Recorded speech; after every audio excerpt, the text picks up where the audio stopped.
Du last das Licht nochen, nicht wahr? Ein stiller Tiel von dir lauscht noch immer auf die Schritt. Die nie weiterhallen auf die Stimme. Die Einstein still erfüllt. Is ist nicht nur Sehnsucht. Is ist ein Watch, die den Seele not. Für not gehalten hat. Nicht aus Hoffnung, sondern aus Lieb. Dieser unvollendet Moment. Dies ist Vergebung ohne Abschied. Hat tief Wurzeln in der geschlagen. Da hüt not, haben wir die Tür nicht verschlossen. Wir verlangen keinen Abschluss. Stattdessen heilen wir den Schmerz willkommen wie einen alten Freund. Wir laden ihn ein, mit uns in der Still dieses heiligen Orts im Kirchenschein zu sitzen. Und langsam, wenn wir gemeinsam atmen, werden wir erkennen, dass Verlass nie leer war. Aber ein Weg, der uns heim in unser Herz führt. Dies not ist nicht zum Vergessen, sondern zum Loslassen, für stillen Frieden, für Vergebung. Nicht für sie, sondern für uns selbst. Also lasst ihn Herz jetzt ran, lasst die still sprechen, und lasst uns beginnen. Unausgesprochen Wort, lasst ihn schwör. Sie sind schwerer als jeder Stein, denn wir tragen sie nicht in unseren Händen, sondern in unserer Seele. Is sind die Brief, die wir mitten in der Nacht im Kopf schreiben, die auseinandersetzen, die wir lange nach dem Tod der anderen gewinnen. Die Liebs- oder Schmerzbanden, die endlos Krisen an ein Ziel suchen, das es nicht mehr gibt. Hier beginnt unsere Reise, nicht die lang, nicht Vergebung, sondern dem Einfachen. Mutigen Eketern anerkennen. Wir müssen erst bereit sein, den Brief, den wir tragen, zu lesen, bevor wir hoffen können. In Niederzulegen in einem kleinen Dorf, eingebettet zwischen einem Bambuswald und einem gewundenen Fluss, lebt ein alter Kalligraph namens Kenji. Sein Hand, abelfaltig an MIT Altersfleckenwürste, waren so ruhig wie die Einschlägigen. Sein Tintenstrich waren legendär. Man sagt, sie enthielten nicht nur Wort, sondern den Atem und den Geist des Schreibers. 40 Jahre lang hatte seinen liebsten Freund verloren, einen Tiefgreifenden, der in eine ferne Provinz gezogen war und dann, wie Reisende später berichteten, in die große Stille überging. Da 40 Jahre lang hat Kenji in einem einzigen Brief an ihn gearbeitet. Dat sein Schüler sahen im Verbluffen zu. Sie sahen, wie die Tintzerib, ein langsam kreisend Bügen, die den Lauf der Augenblick zu messen schien. Sie sahen, wie das fein Reispapier ausrollt, und is mit einer Ehrfurcht glättet, die sonst nur heiligen Texten vorbehalten war. Taucht seinen feinsten Pinsel ein und malte mit einem Atemzug, der den Staub der Jahrzehnte zu tragen schien. Ein einzelnes Zeichen. Manchmal sah ein Stund lang da und dacht aber das Wort nach, bevor sein Pinsel das Papier berührt. An einem Tag ein Zeichen für Fluss. In der nächsten Woche das Zeichen für Lachen. Am nächsten Tag das Zeichen für Still. Ein mutiger junger Student nahm endlich seinen Mut zusammen und stellte die Frage, die wie der Jarek getrockneter Tint in der Luft des Ateliers hing. Meister, sagt und verbeugt sich tief, seien Sie mein unverständigt. Aber Sie schreiben an einen Mann, der Wort nicht lesen kann. Sie schicken Herz an einen Geist, warum legen Sie so viel von sich selbst in einen Brief, der nie abgesteckt werden kann. Kenji hielt in, sein Pinsel schwett über dem Papier. Blickte nicht den Schüler an, sondern durch hindurch auf eine Landschaft der Erinnerung, die nur sein kann. Du glaubst, dieser Brief ist für meinen Freund, sagt mit sanfter Stimme wie abgenutzt seid. Du irrst dich. In meiner Jugend glaube ich, dieser Brief sei für ihn. Ich war wartend. Ich muss ihm Dinge sagen, im Vorwurf wegen. Seins plötzlichen Verschwindens mein. Die Tint war schwarz wie Bitterkeit. Du tät auf einen Stapel Papier in der Eck, weil scharfen, zackigen Buchstaben. Das sind die ersten Entwurf, suchst dir. Dann, fort, kultet sich die wat im Lauf der Jahr zu einem tiefen, kalten Stein der Trauer ab. Ich wollte ihm sagen, wie sehr ich ihn vermisst. Ich wollte die Leer dadurch beschreiben, ohne das Gegusch seiner Verschreib. Die Tint würden dann grau vorkommen. Du tät auf einen anderen Stapel. Dessen Schriftzeichen wie trennen. Flossen, aber jetzt. Sagt Kenji und richtet seinen Blick wieder auf das makellos Blattpapier VRM. Verstehe ich. Dieser Brief ist nicht dazu da, mein Gefühl mitzuteilen. Ist ein Landkart meines Herzens. Jedes Wort, das ich schreibe, ist nicht für ihn zum Lesen, sondern für mich zum Verstehen. Als ich Floss schrieb, beschrieb ich nicht den Floss in unserem Dorf. Ich spürt den Floss der Zeit, der uns auseinandergetrennt hat und uns da in der Erinnerung verbindet. Als ich Lachen schrieb, erinnerte ich mich nicht nur an sein Lachen. Ich erweckte den Teil von mir wieder, der gelernt hat, mit ihm zu lachen. Und als ich still schrieb, verstand ich endlich den Frieden, der selbst in der Abwesenheit herrschen kann. Schließlich schrieb ein Zeichen auf das Papier. Es war das Zeichen für Dankbarkeit. Dieser Brief schloss.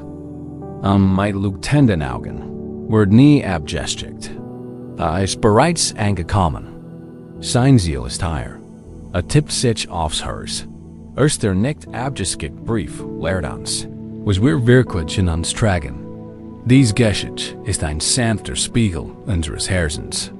Als wir schreiben Brief, die wir nicht abschicken.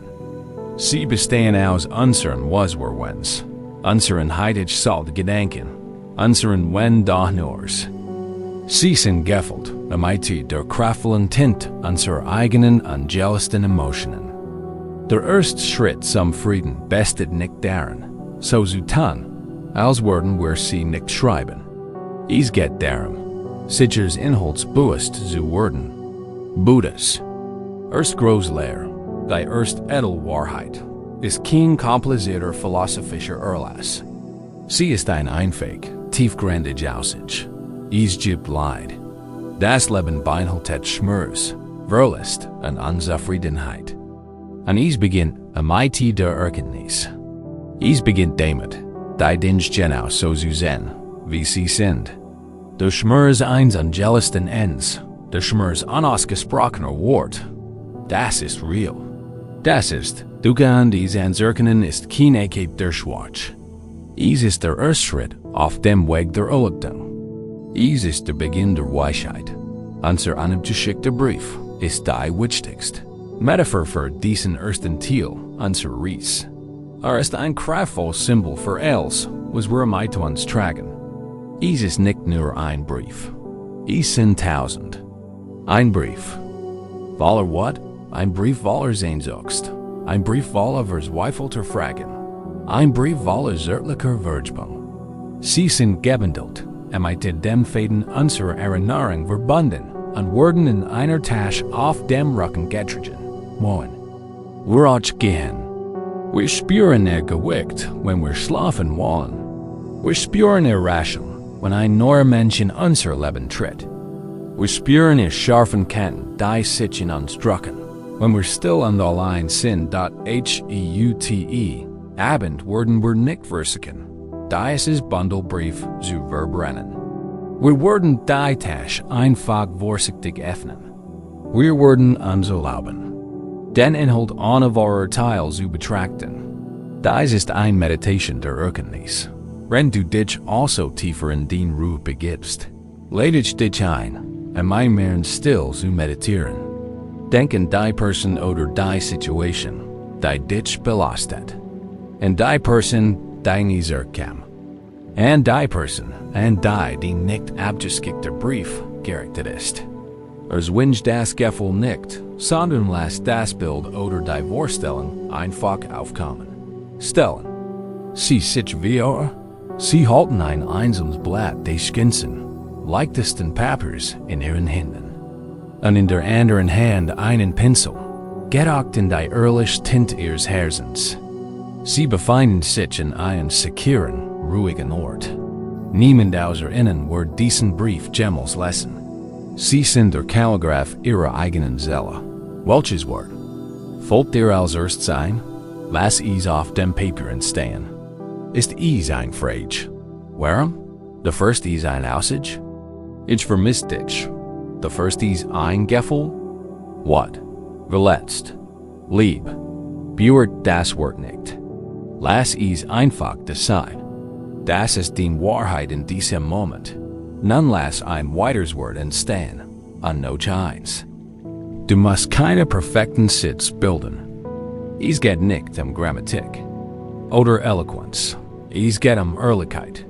Es geht darum, das Territorium deines eigenen Herzen zu kartieren, genau wie Kenji es tat. Sieh, wie die Wörter auf der Seite erscheinen. Du bist gegen ihn. Ich bin einsam. Ich verstehe ihn nicht.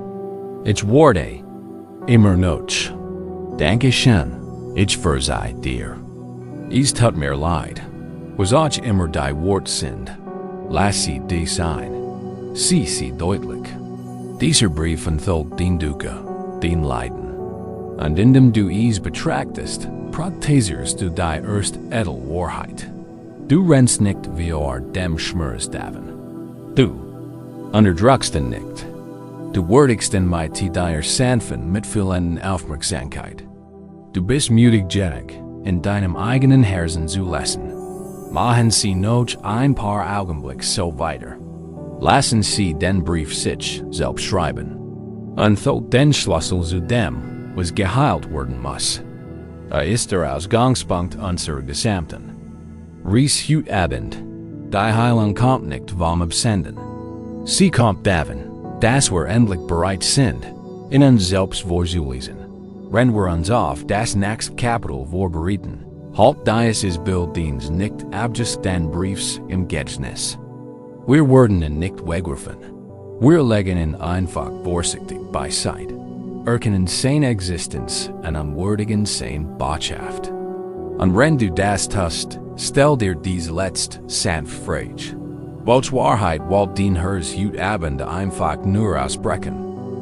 Nachdem wir die Wort, die wir in uns tragen, den Inhalt unseres unabgeschickten Briefs, erkannt haben, wenden wir uns nun der Frage zu, wie dieser Inhalt in uns weiterlebt. Bleibt nicht einfach auf dem Papier.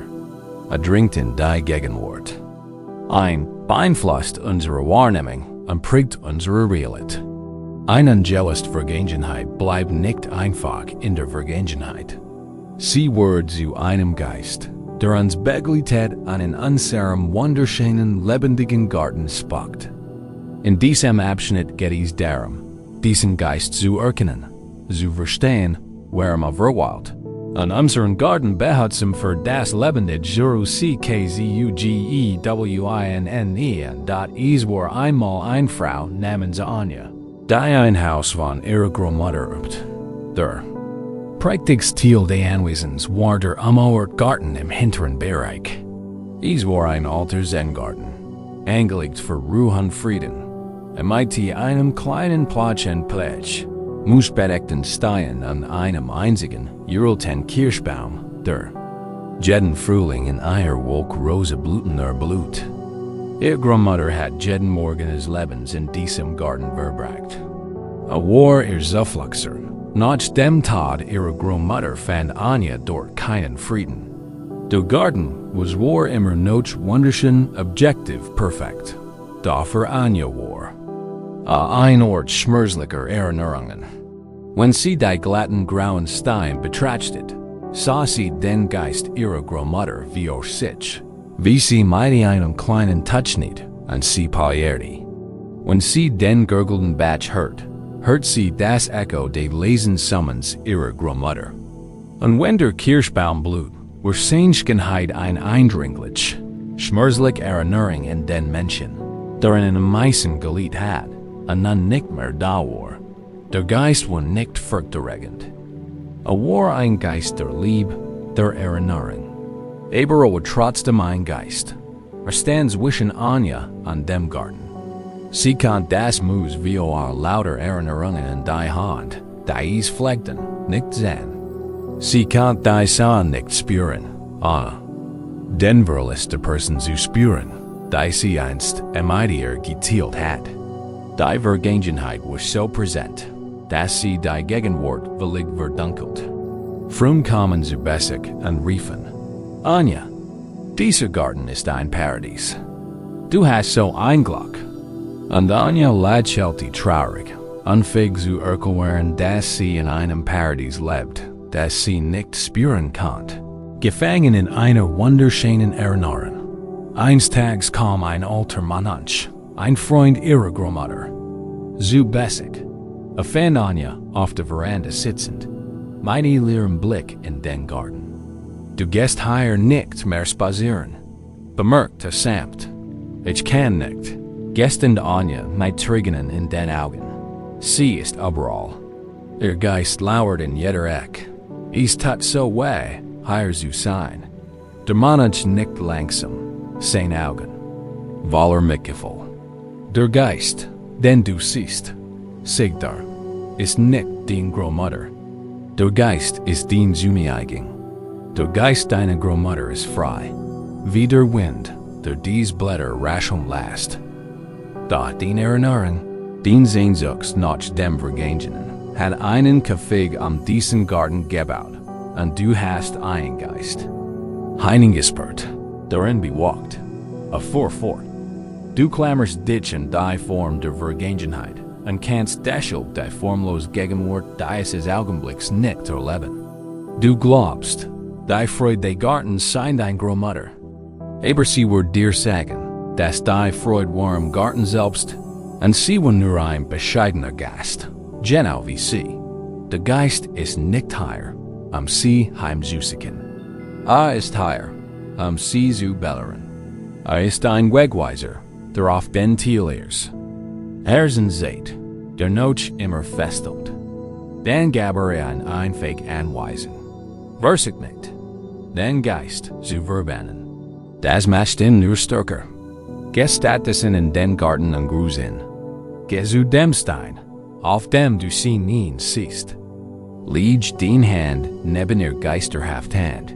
Spür die echt cool des Steins unter deiner Handfläche.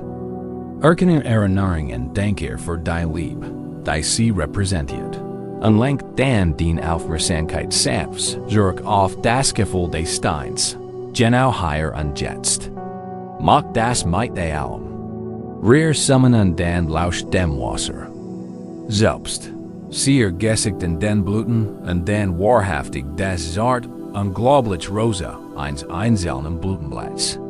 Der Geist muss nicht exorziert werden. Muss integriert werden. Ist ein Teil der Geschichte, aber nicht die ganz. Anja begann mit dieser Übung. Anfangs war es schwer. Der Schmerz war stechend. Da Tag für Tag ging sie durch den Garten. Hallo, Großmutters Erinnerung, flüstert sie dem Geist im Stein zu. Denke, dass du mich in ihren Flies erinnerst.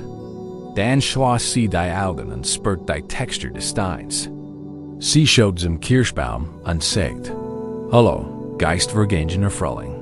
Danke für die Erinnerung und Erlächelung. Und dann konzentriert sie sich auf ein einzelnes Blut, bis einzigartig, flüchtig Genheit ihr Bewusstsein erfüllt. Langsam, wie durch ein Wunder, verändert sich etwas. Der Geist verschwand nicht. Stattdessen wurde durchnannt. Die lebendige Prozess des Gartens begann hinterzuschen.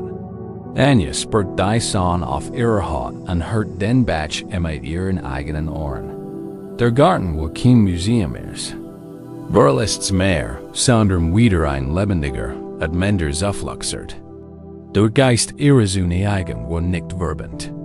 Hat seine Botschaft überbracht und nun seinen eingestammten Platz eingenommen. Als sanft verblasst die Erinnerung, die das pulsierende Leben der Gegenwart nicht länger verdunkelt. Dies Geschichte veranschaulicht eine der grundlegendsten Lehren des Buddhismus. die Natur der Anhaftung oder Rupadanity, zweit edel Wahrheit besagt, dass der Ursprung unseres Leidens Verlangen an Anhaften ist. Wir klammern uns an Vergnügen, wir klammern uns an Menschen, wir klammern uns an ein bestes Leben, wenn sich dieses Leben ändert, wie es immer der Fall ist, wird unser Anhaften zur Quelle unseres Schmerzes. Anjas Lieb zu ihrer Großmutter. War wunderschön. Aber ihr Festhalten in der Erfahrung aus der Vergangenheit. Das Bild ihrer Großmutter im Garten erschafft den Geist, der sie verfolgt. Sie litt nicht unter dem Garten, sondern unter ihrer Anlichkeit in ein Erinnerung. Der Geist im Garten ist unsere Metaphor. Für sie kennt der Garten ihr Zuhause sein, ein Lied im Radio, ein bestem Gerät oder sogar die Landschaft ihrer eigenen Gedanken. Es ist jeder Ort Potenzial Friedens und Schönheit, der von der Vergangenheit heimgesucht wird. Der Geist ist die Erinnerung daran, wie die Dinge waren, und die Person, die hier sein sollte, und das Gespräch, das sie gewünscht hatten. Es steht da, still und traurig, und wo immer es steht, kann der gegenwärtige Moment nicht. Weil gelten kommen. Wir alle haben dies Geister. Den Geist des Partners, der uns verlassen hat und in seinem Lieblingssessel sitzt. Den Geist eines Freundes, der aber einen Witz lagt, den man nicht mehr empfindlich empteilen kann. Den Geist unseres früheren Selbst, junger, unschuldiger, der direkt hinter unserem Spiegelbild steht. Wir glauben, wir müssen dies Geister gulsam vertreiben, weiterzoomen. Wir versuchen, den Garten zu vernigeln. Dieses Lied nie wieder zu rennen. Diesen Stadtteil zu meiden. Da wie der Mensch Anja lehrt, verlief das den Geist nur mehr matcht. Der Weg zum Frieden fortdauern. In dem Garten zu gehen an dem Geist, sanfter Achtsamkeit zu begegnen. Versuchen wir also gemeinsam eine Reflexion. Lassen Sie Ihr Gedanken in einen Garten des Lebens schweifen. Ein Ort, ein Gefühl, eine Erinnerung, die wunderschön ist. Aber dennoch von der Traurigkeit eines verweilenden Geists begleitet wird. Es kann das Gefühl sein, morgens aufzuwachen und vom Geist der Person heimgesucht zu werden, die nicht mehr in ihrer Sicht ist. Es kann der Anblick ihrer eigenen Kinder sein, die vom Geist der anderen Elternteils heimgesucht werden, der nicht mehr der ist, die Freude zu teilen. Heiligen Garten. Stell ihm dir klar wie deinem Geistigen. Agi wie lass nun den Geist erscheinen. Kämpfe nicht dagegen an. Sehen dort, wie immer tut. Auf dem Stuhl sitzen, lächelt, so wie du es in Erinnerung hast. Am Fenster stehend. Dieser Geist ist eine Manifestation deiner Liebe und deiner Sehnsucht. Ist nicht dein Feind, dich dem Geist. Genau wie Anja, mit sanftem Herzen. Sag ihm im Stillen, ich sehe dich, ich weiß, warum du hier bist. Du bist hier, mich in die Liebe zu erinnern, die Chat, danke. Spür die Dankbarkeit für die Liebe, die diesen Geist erschaffen hat. Führen Sie nun ein klein Rückkehenssection durch. Der Geist sitzt im Stall. Legen Sie wie Ihrem geistigen Auge Ihre Hand auf die Armlehne. Spüren Sie die Textur des Stoffs, die Kühl des Holzes. Richten Sie Ihr Wahl, ungeteilte Aufmerksamkeit auf das Physikgefühl des echten Stalls. Genau hier und jetzt. Der Geist ist wie nicht da. Aber Ihre Aufmerksamkeit ist nun zu gegenwärtigen Realität geteilt. Der Geist steht am Fenster. Geh und stell dich daneben. Schau aus demselben Fenster. Erinnere dich an die Erinnerung und nimm dann etwas wahr, das tatsächlich da ist. Genau jetzt. Ein Vogel auf einem Draht. Die Farbe des Himmels. Die Form einer Wolke. Lass die unverfälschten, lebendigen Daten des gegenwärtigen Augenblicks in dem Bewusstsein eindringen. Das ist die Praxis. Es ist eine sanfte Integration. Wir strengen die Vergangenheit nicht. Wir weigern uns lediglich, sie als das Einzige zu betrachten, was wir sehen können. Wir die Erinnerung und entscheiden uns dann, auch den Stein, das Wasser, die Blut, den Himmel zu ehren. Jetzt, wenn wir uns auf den Übergang vorbereiten, bleiben sie noch einen Moment in ihrem Garten. Der Geist ist vielleicht noch da, aber vielleicht ist jetzt etwas durchsichtiger. Vielleicht scheint etwas mehr vom Licht des Gartens durch. Die Arbeit besteht nicht darin, einen Garten ohne Geister zu haben. Wir haben die unausgesprochen Wort zur Kenntnis genommen und uns mit den Geistern auseinandergesetzt, die uns in der Gegenwart heimsuchen. Nun erkennen wir einen sehr häufigen, sehr steckenden Schmerzpunkt, den Wunsch nach einem perfekten Ende. Wir sehnen uns nach einem erzählerischen Abschluss. Wir wünschen uns, dass die Schlussing sauber, ordentlich und bedeutungsvoll ist. Wir wünschen uns einen Abschied als Chance, ergreifendes Gespräch voller gegenseitigem Verständnis und dankbarer Akzeptanz. Da das Leben ist selten so sauber. Häufiger sind Enden chaotisch, abrupt, verwirrend oder schmerzlich unvollständig. Wir bleiben mit den Bruchstücken zurück und betrauen nicht nur den Verlust selbst, sondern auch den Verlust des guten Abschieds, den wir uns würdigen halten. In diesem Abschnitt geht es darum, Schönheit und Ganzheit nicht trotz, sondern in den Unvollkommenheiten zu finden. Dort in einem Kloster auf einem windspitzten Berg lebt ein Zen-Meister, bekannt für sein Lieb zur schlichten Schönheit. Aber kein Mann für prachtvoll Statuen oder aufwendig Ritual. Sein Freud schafft aus der Beschaffenheit Einsteins, dem Duft von Kiefernadel, nach dem Regen und der Wurm des Tees. Von all seinen Besitztümern schützte eins aber eils, ein schlicht, erdfarbigen Teetass. Und dies Tass war sie Brochen dot. Es war kein kleiner Harris. Es war ein auffälliger, dunkler Streifen, der von der Lippe seitlich noch unten verlief. Ein sichtbarer Narb, die schon da war, solange sich sein Schüler erinnern konnten. Sie fanden es verbluffend. Der Meister hat von wohlhabenden Herren exquisit, makellos Porzellanten geschenkt bekommen, Tassen, die unbenutzt auf einem hohen Riegel standen. Da jeden Tag wollte für sein wichtiges Ritual, die erste Tasse Morgentee, die eingebrochene Tasse. Eines Morgens überreicht ein neuer Schüler, erfüllt von dem aufrichtigen Wunsch, seinem Lehrer zu jäffeln, dem Meister ein Michelos Gierbeitate Celadantas. Meister, sagt an verbeut sich, ihr alte Tasse ist beschädigt. Sie ist ihrer nicht würdig. Benehmen Sie stattdessen dies perfekt Tasse an. Der Zen-Meister lächelte, ein sanftes Wesenslächeln, das sein Augen erreicht. Nahm die neue Tasse entgegen, bewundert ihr Glied an die perfekt. Gläsern stellt sie dann vorsichtig neben die anderen auf das hohe Riegel. Dann nahm sein alte, eingeschlichen Tasse und begann, seinen Tee zu zubereiten. Der Schüler war niedergeschlagen, sein Gesicht war verwirrt. Meister, drängte, ich verstehe nicht. Warum klammern Sie sich in dieses kaputt Ding? Der Meister goss den dampfenden, duftenden Tee in die eingeschlagene Tasse. Es lief nicht aus. Hielt sie ins Morgenlicht, das durch das Papierfenster hereinströmt.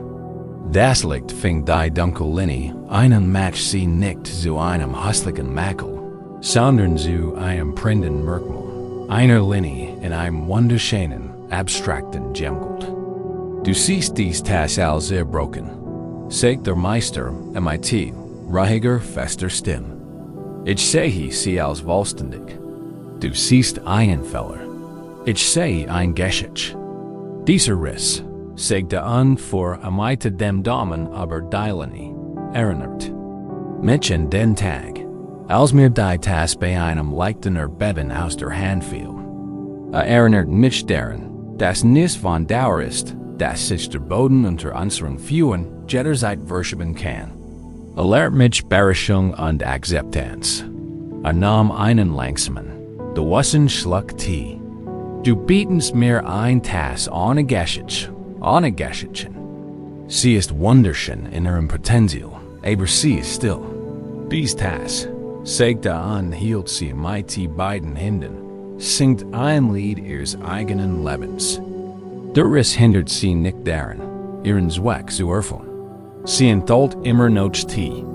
Im Gegenteil, sie halten bewusster, weil ich sie mit mehr Sorgfalt und Aufmerksamkeit halten muss. Ihre Unvollkommenheit verlangt meine Anwesenheit. Ich sah den jungen Schüler direkt an. Suche kein Leben ohne Riss. Suche keine Liebe ohne Abschied, ohne Anschein kennen. Das ist rein Fantasie. Der wahre Weg besteht darin, die Einheit in den Dingen zu sehen, wie sie sind, nicht in dem, wie du sie dir wünschst. Dieser Riss ist kein Zeichen für das Versagen der Tass, ist das Zeichen ihrer Widerstandsfähigkeit. Match dies Tass unter allen Tassen der Welt zu meiner ganz persönlichen und einzigartigen Tass.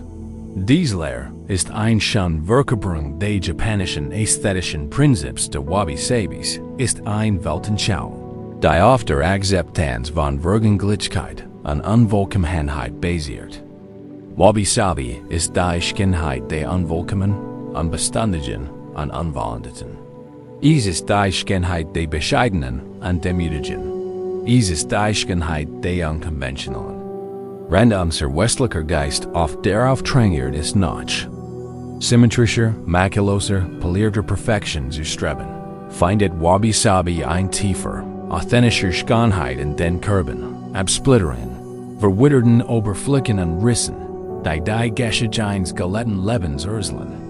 Unsere Metaphor für diesen Abschnitt ist die gesprungen Tidesieder, Abschied, den du hattest, der abrupt, der mit den wütenden Worten, der mit dem ohrenbebenden Schweigen. Das ist den zerbrochenen Titas. Die Besigen, die Ende dann. De gem mit tausend unbeantworteten Fragen zurückliu. Das ist den zerbrochenen Titas. Den Verstand, auf der Suche nach einer perfekten Geschichte, sieht sie als etwas Zerbrochenes, Gescheiterts. Möchte sie wegwerfen und durch die Fantasie der perfekten Tass. Der perfekten Abschlusses etc. aber was war. Wenn wir es anders betrachten würden. Was war, wenn dies ist Cheetishend. Dies ist angeles Gespräch. Genau das ist, was ihr Geschichte einzigartig matcht. Der Riss ist kein Zeichen, ist Versagens oder der Versagens der anderen Person. Ist ein Zeichen der Realität der Situation. Ist ein Beweis davor, dass etwas Reales passiert ist, etwas mächtige Kraft und Energie am Spüren zu hinterlassen. Ein vollkommen glad, aber ihr Tass hat noch nie ein Tee enthalten. Sie hat noch nie ein paar Hand in einem kalten Morgen gewärmt. Sie wurde nie wirklich benutzt, wirklich gelett.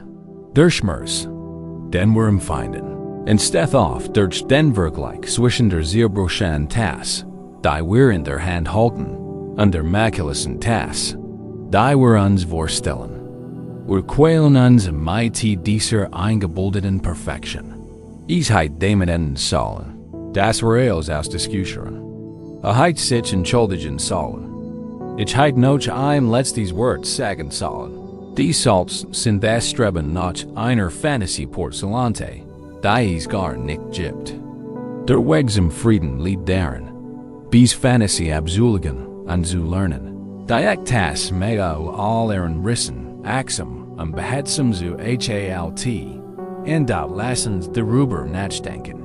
Fühl dich in deinem Körper, spür sein Gewicht, sein Wurm.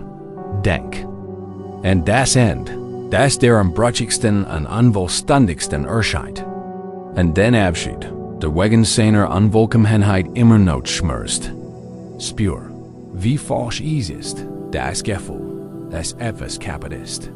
Betrachten Sie nun wie Ihrem geistigen Auge die Gesamterfahrung, die Besichung, die Person das End, als ein einzig Titas. Nehmen Sie für einen Moment die Tas wahr.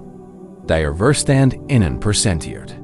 Sie mag sehr broken, hässlich und nutzlos aussehen. Das ist das Urteil des Verstandes. Denken Sie Ihrem Verstand für seine Meinung und bitten Sie ihn dann, beiseite zu treten. Betrachten wir dies Tas nun mit Wabi-Sabi-Augen. Mit den Augen eines Zen-Meisters. Hebe die Tas ho, halt sie. Spüre die Wicht. Find nun den größten Riss. Sehen nicht als Fehler, sondern als ein Seil in einer Geschichte. Fahr mit deinem Finger darüber. Was hast du aus diesem Null gelernt? Hat dich das abrupt Ende gelehrt, das du nicht als kontrollieren kannst? Das ist ein eindringlich, wenn auch schmerzhaft Lektion. Das ist Teil der Geschichte, die der Null erzählt. Haben dich die Wutenden Wort, etwas aber den eigenen Grenzen oder die menschlichen Schmerzes gelehrt. Das ist Teil der Geschichte. Hat dich das Schweigen gelehrt, das manchmal auch keine Antwort eine Antwort ist. Das ist Teil der Geschichte, der Riss ist nicht die Abwesenheit von etwas. Ist die Anwesenheit einer Lektion. Ist das Zeichen von Widerstand fähig. Die Beziehung existiert. Sie war real. Sie enthielt Dinge, Freude, Schmerz, Lachen, Tränen. Und, wie die Tas konnte sie, nicht gehalten werden. Ohne das sich etwas veränderte. Ohne das Spüren sich blieben. Die Tas ist nicht zerbrochen. Sie wurde durch die Erfahrung verändert. Und die Watchdot IHRs hat sich möglicherweise geändert. Wie erleicht ist dies nicht mehr die Tas, die man täglich trinkt? Wie erleicht ist sie jetzt ein Tas, in der ein einzeln wunderschön Blume steht? Oder wie erleicht steht sie einfach? Nur auf ihrem Riegel und erinnert sie in die Kraft, die sie fanden, als sie dachten, sie würden zerbrechen. Wenn du die zerbruching Tas in deinem Bewusstsein heilst, lass den Wunsch los, dass sie anders sein kennt, als sie ist. Sie ist nicht zerbrochen. Sie ist vollständig, so wie sie ist. Sie enthält die ganze Geschichte. Lass ein Gefühl sanfter Akzeptanz aufkommen. Das war mein Geschichte. Das war mein Tas. Der Riss ist Teil meiner Riss. Wenn wir weitersehen, lassen wir die Tas im sanften Morgenlicht stehen. Sie ist nicht hässlich. Sie ist kein Versigen. Sie ist real. Und in ihrer Realität liegt ein tief Stillschenheit. Stellen Sie sich dies sanfrage.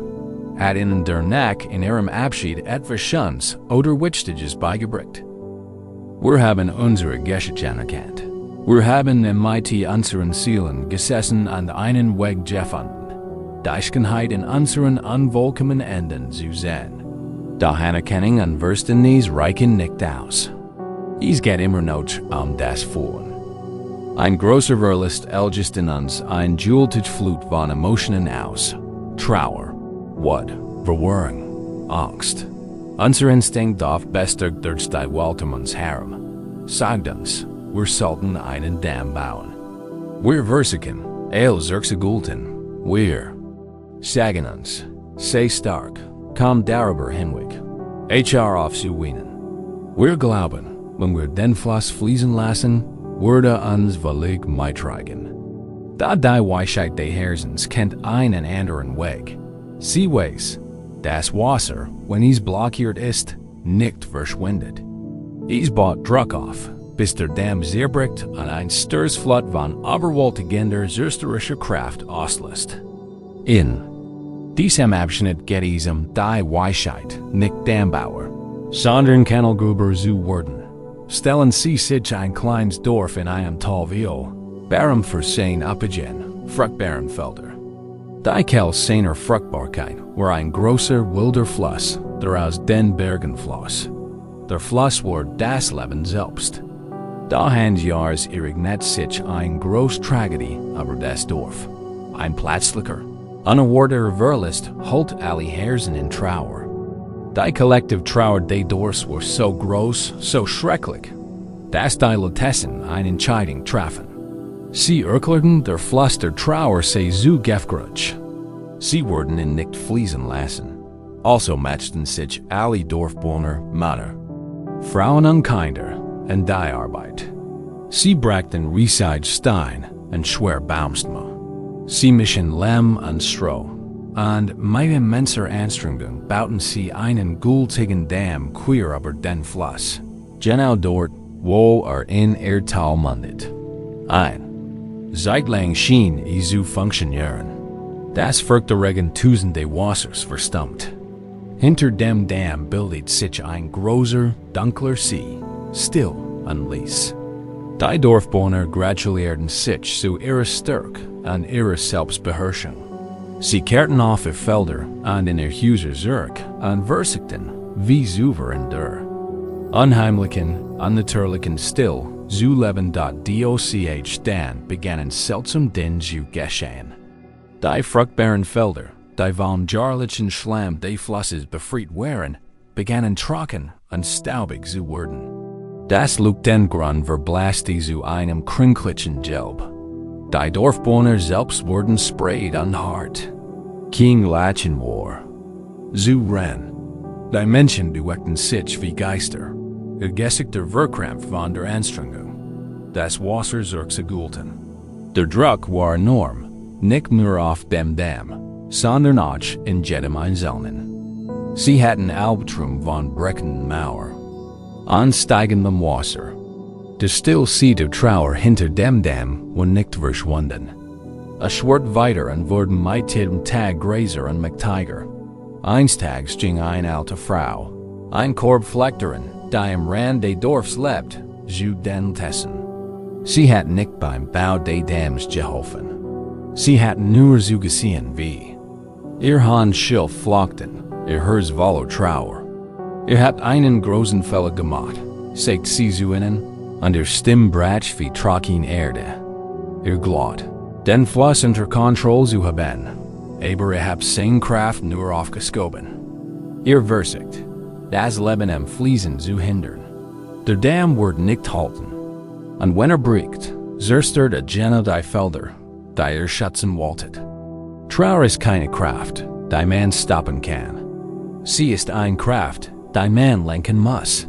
Die Lesson, stolz und ängstlich, und pliegen sie. Da die Frau wusste, was sie zu tun hat. In dieser Nacht nahm sie ein kleines Scarfschaufel und ging nicht zum großen Damm, sondern zu den Feldern. Und sie begann, einen kleinen Kanal zu graben. Es war harte Arbeit für ihr alten Nacken. Sie grub einen schmalen Graben vom Rand. Die großen stillen Sees, weg von den Dorfhäusern, hin zu den ausgedrückten sterbenden Feldern. Als sie das letzte Stück Erde durchbrach, rauscht das dunkle Wasser nicht heraus. Es sickert, rieselte und floss schläglich sanft in den neuen Kanal.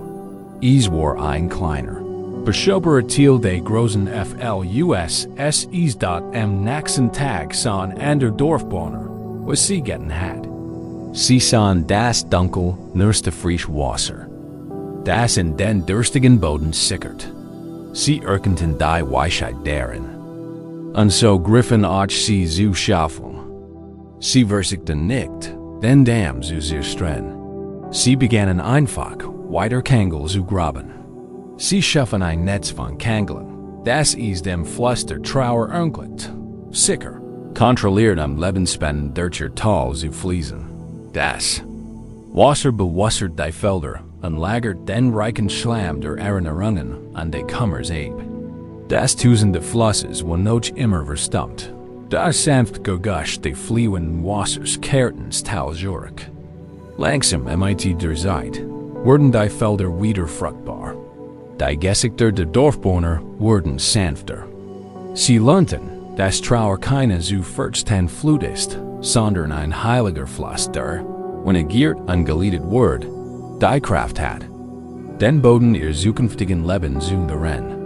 Dieses Gleichnis spricht die Kernlehre, von nicht Widerstand im buddhistischen Denken, instead ein Großteil unseres Leidens nicht durch den anfänglichen Schmerz, sondern durch unseren Widerstand dagegen. Der Schmerz ist der Fluss, Der Widerstand ist der Dam Virusik den Druck. Die Bruchigkeit und schlieglich den Katastrophen Zusammenbruch. Die Emotionen, die einem Verlust folgen. Trauer, Wut, Einsamkeit, sind natürlich. Sie sind der Fluss des Lebens, darauf die Landschaft unserer Erfahrungen reagiert. Sie zu leugnen, zu unterdrücken, Ansehen Jordan. Wir sehen zu emotional, heißt, einen Damm zu bauen. Unsere Metaphor ist natürlich die Fluss der Trauer valid. Aber sie, gerade das Gefühl, hinter einem selbstgebauten Damm zu leben. Es ist ein Damm aus mir geht's gut. Ich muss mich zusammenreigen, und wenn ich anfange zu weinen, rich nie wieder auf. Es ist ein Damm aus Ablenkung, aus Geschäftigkeit, der darauf abzielt, die Oberfläche ihres Lebens. Vollkommen ruhig und still zu halten. Rennt dann hinter ein sie an ausgesprochener Gefühl immer größer und dunkler wird. Die Belastung, diesen Damm aufrecht zu erhalten, ist enorm. Das führt zu schlaflosen Nächten, zu Angstzuständen an dem Gefühl, von sich selbst und der Welt abgekoppelt zu sein. Die Weisheit der Korbflechterin ist die Weisheit der Achtsamkeit. Sie liefert sich keinen heldenhaften Kampf gegen den Fluss. Sie respektiert seine Kraft. Sie arbeitet mit ihm. Kangel zu graben bedeutet, unseren Gefühlen und Beschwörern Dossen freien Lauf zu lassen. Es bedeutet, sich Zeit zum Trauern zu nehmen. Es bedeutet, sich selbst die Erlaubnis zu geben. Zu fühlen. Es geht nicht darum, den ganzen Fluss auf einmal heraussprechen zu lassen. Es geht darum, einen kleinen Kanal zu graben. Wie erleicht laut dieser Kanal, 5 Minuten lang ohne Ziel zu weinen. Wie erleicht ist dies, Tagebuch über die eigene Wut zu führen. Wie erleicht ist dies ein Gespräch mit einem vertrauten Freund. Jeder kleine AKT zu lassen, ist das Graben eines Kanals. Es lässt den Druck von sich. Es erlaubt den Emotionen, sich zu bügen, zu fließen, durch einen Hinter zu reisen und einen letzten Blick zu gewinnen. Wenn Trauer fließen darf, formt sie neue Landschaften in der Seele. Sie vertieft unsere Fähigkeit zum Mitgefühl. Sie dankt den Boden unserer Weisheit. Sie lehrt uns, was wirklich wichtig ist. Die Felder der Dorfbewohner wurden noch fruchtbarer, nachdem sie gelernt hatten, den Fluss zu kanalisieren. Ebenso wird ein Herz, das gelernt hat, seine Trauer zu kanalisieren, fähiger zu tiefer Liebe und Freude. Versuchen wir also, kurz darüber nachzudenken. Besetzen Sie sich in einen Zustand der Ruhe. Lenken Sie Ihre Aufmerksamkeit auf Ihre innere Landschaft. Und fragen Sie sich ehrlich und behutsam, wo habe ich einen Damm gebaut? Spüren Sie den Druck dahinter?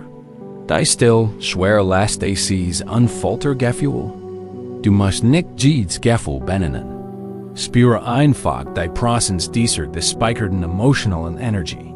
Erken die unglaubliche Kraft und die es gekostet hat, diesen Damm zu halten. Dank dem Teil von dir, der ihn gebaut hat, den Welt dit schützen. Welt verhindern, dass du weggeschwemmt wirst dort. Mit der Weisheit der alten Korbflechters würden wir den Damm nicht sprengen. Wir graben nur einen kleinen, symbolischen Kanal. Stell dir vor, du hältst ein kleinen Schaufel in der Hand. On off. Der anderen sieht die Damms lied ein trockener, Mutterteil deiner Seele, ein Feld, das Nahrung braucht. Welchem Gefühl könntest du jetzt? Nur ein kleines bisschen.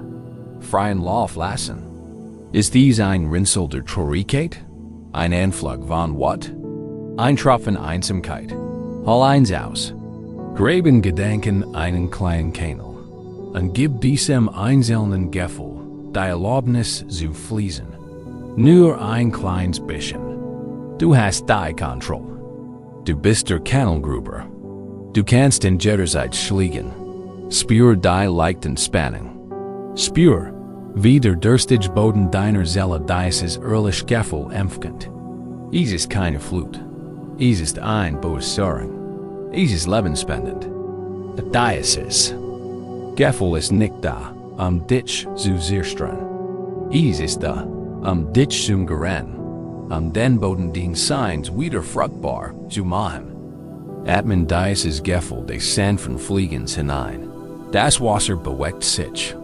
Steht nicht still. Ist lebendig. Wenn wir uns darauf vorbereiten, voranzukommen kommen. Sei dir bewusst, dass du jederzeit zu dieser Übung zurückkehren kannst. Du bist der Hüter deiner eigenen inneren Landschaft. Du hast die Weisheit, den Fluss zu lenken. Du brauchst den eigenen Gefühl nicht zu fürchten. Sie sind die Quelle des zukünftigen Wachstums. Halten Sie dieses Gefühl des sanften Fliegens fest und fragen Sie sich, wenn Sie Ihre Trauer freien Lauf lassen würden, wohin würden Sie fließen und was kennt Sie gerennen? Wir haben begonnen, unserem Fluss der Trauer freien Lauf zu lassen. Da rennt flieht, tritt auf Scarf. Schmerz den jemanden, wie allem what auf die Person, die uns verlassen hat, what auf das Universum, what auf uns selbst. Dies Wort wurzelt oft in einem tiefen, brennenden Gefühl, persönlich unrecht erfahren zu haben. Wie konnten Sie das tun, mir? Warum ist das passiert mir? Wir stehen am Ufer unseres Schmerzes und schütteln die Faust gegen ein Boot, das uns Unrecht getan hat. In diesem Abschnitt geht es darum, dieses andere Boot genauer zu betrachten und eine tief befreiende Wahrheit zu entdecken, die das für unser What augenblicklich abkühlen kann.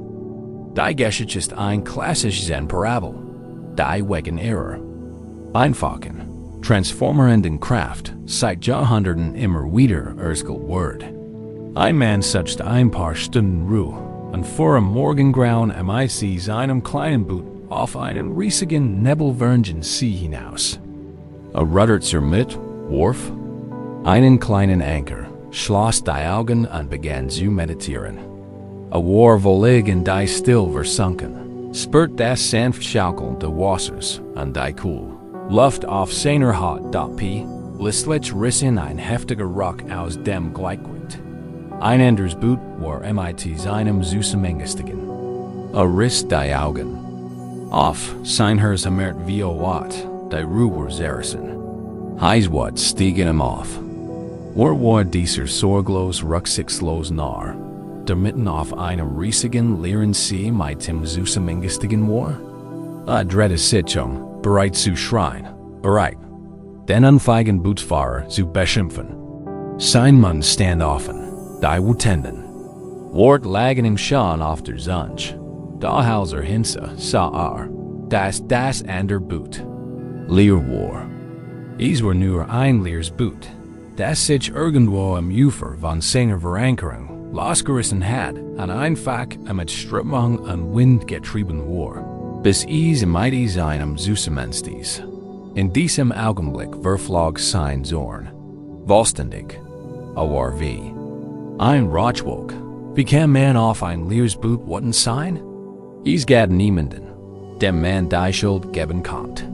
Es gab keine Bosheit, keine Absicht, keinen anderen, der das Ziel seiner was sein konnte.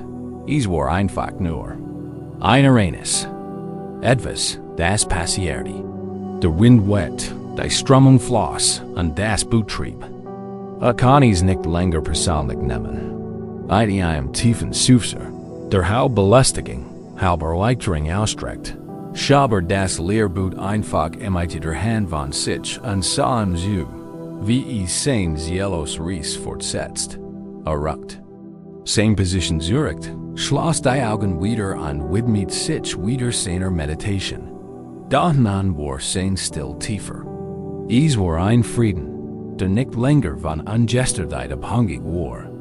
Es war ein Frieden, der das Wesen leere Boot verstand.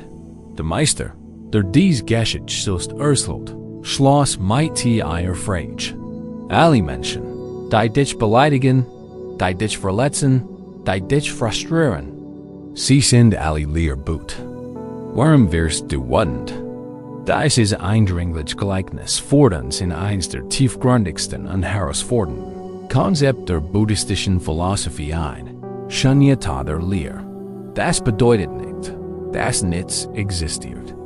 Es bedeutet, dass die Dinge keine feste, unabhängig, eigenständig Natur besitzen. Sie sind leer von einer festen, inhärenten Identität.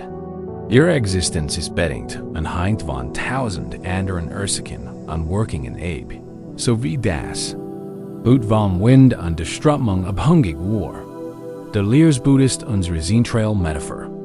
Die Person, die dich verlassen hat, die nie wiederkam, die der so viel Schmerz zugefügt hat, können wir es in diesem Moment wagen, sie als Lehrsboot zu betrachten?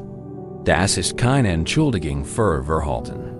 Es bedeutet nicht, dass Verhalten in Ordnung war.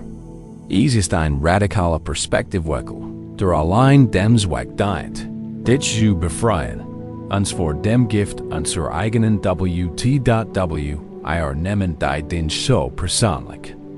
Wir glauben, dass die Handlungen anderer eine direkte Widerspiegelung unseres eigenen Worts sind. Aber mich, also muss ich nicht liebenswert sein. Sie variiert mich, also muss ich ein Narr sein. Wir stellen uns selbst in den Mittelpunkt. Der Geschichte. Die Lehre vom Lehrenbuch fordert uns auf, uns aus unserer Mitte zu lassen. Die Handlungen der anderen Person, wie das Abtreiben des Boots, werden mit ziemlicher Sicherheit von Winden und Strömungen ihres eigenen Lebens getrieben. Die wir nie ganz sehen oder verstehen können. Sie wurden von ihrer eigenen Geschichte, ihren eigenen Ängsten, ihrer eigenen Konditionierung, ihrem eigenen privaten Leiden bewegt. Ihr Boot zielt nicht auf sie.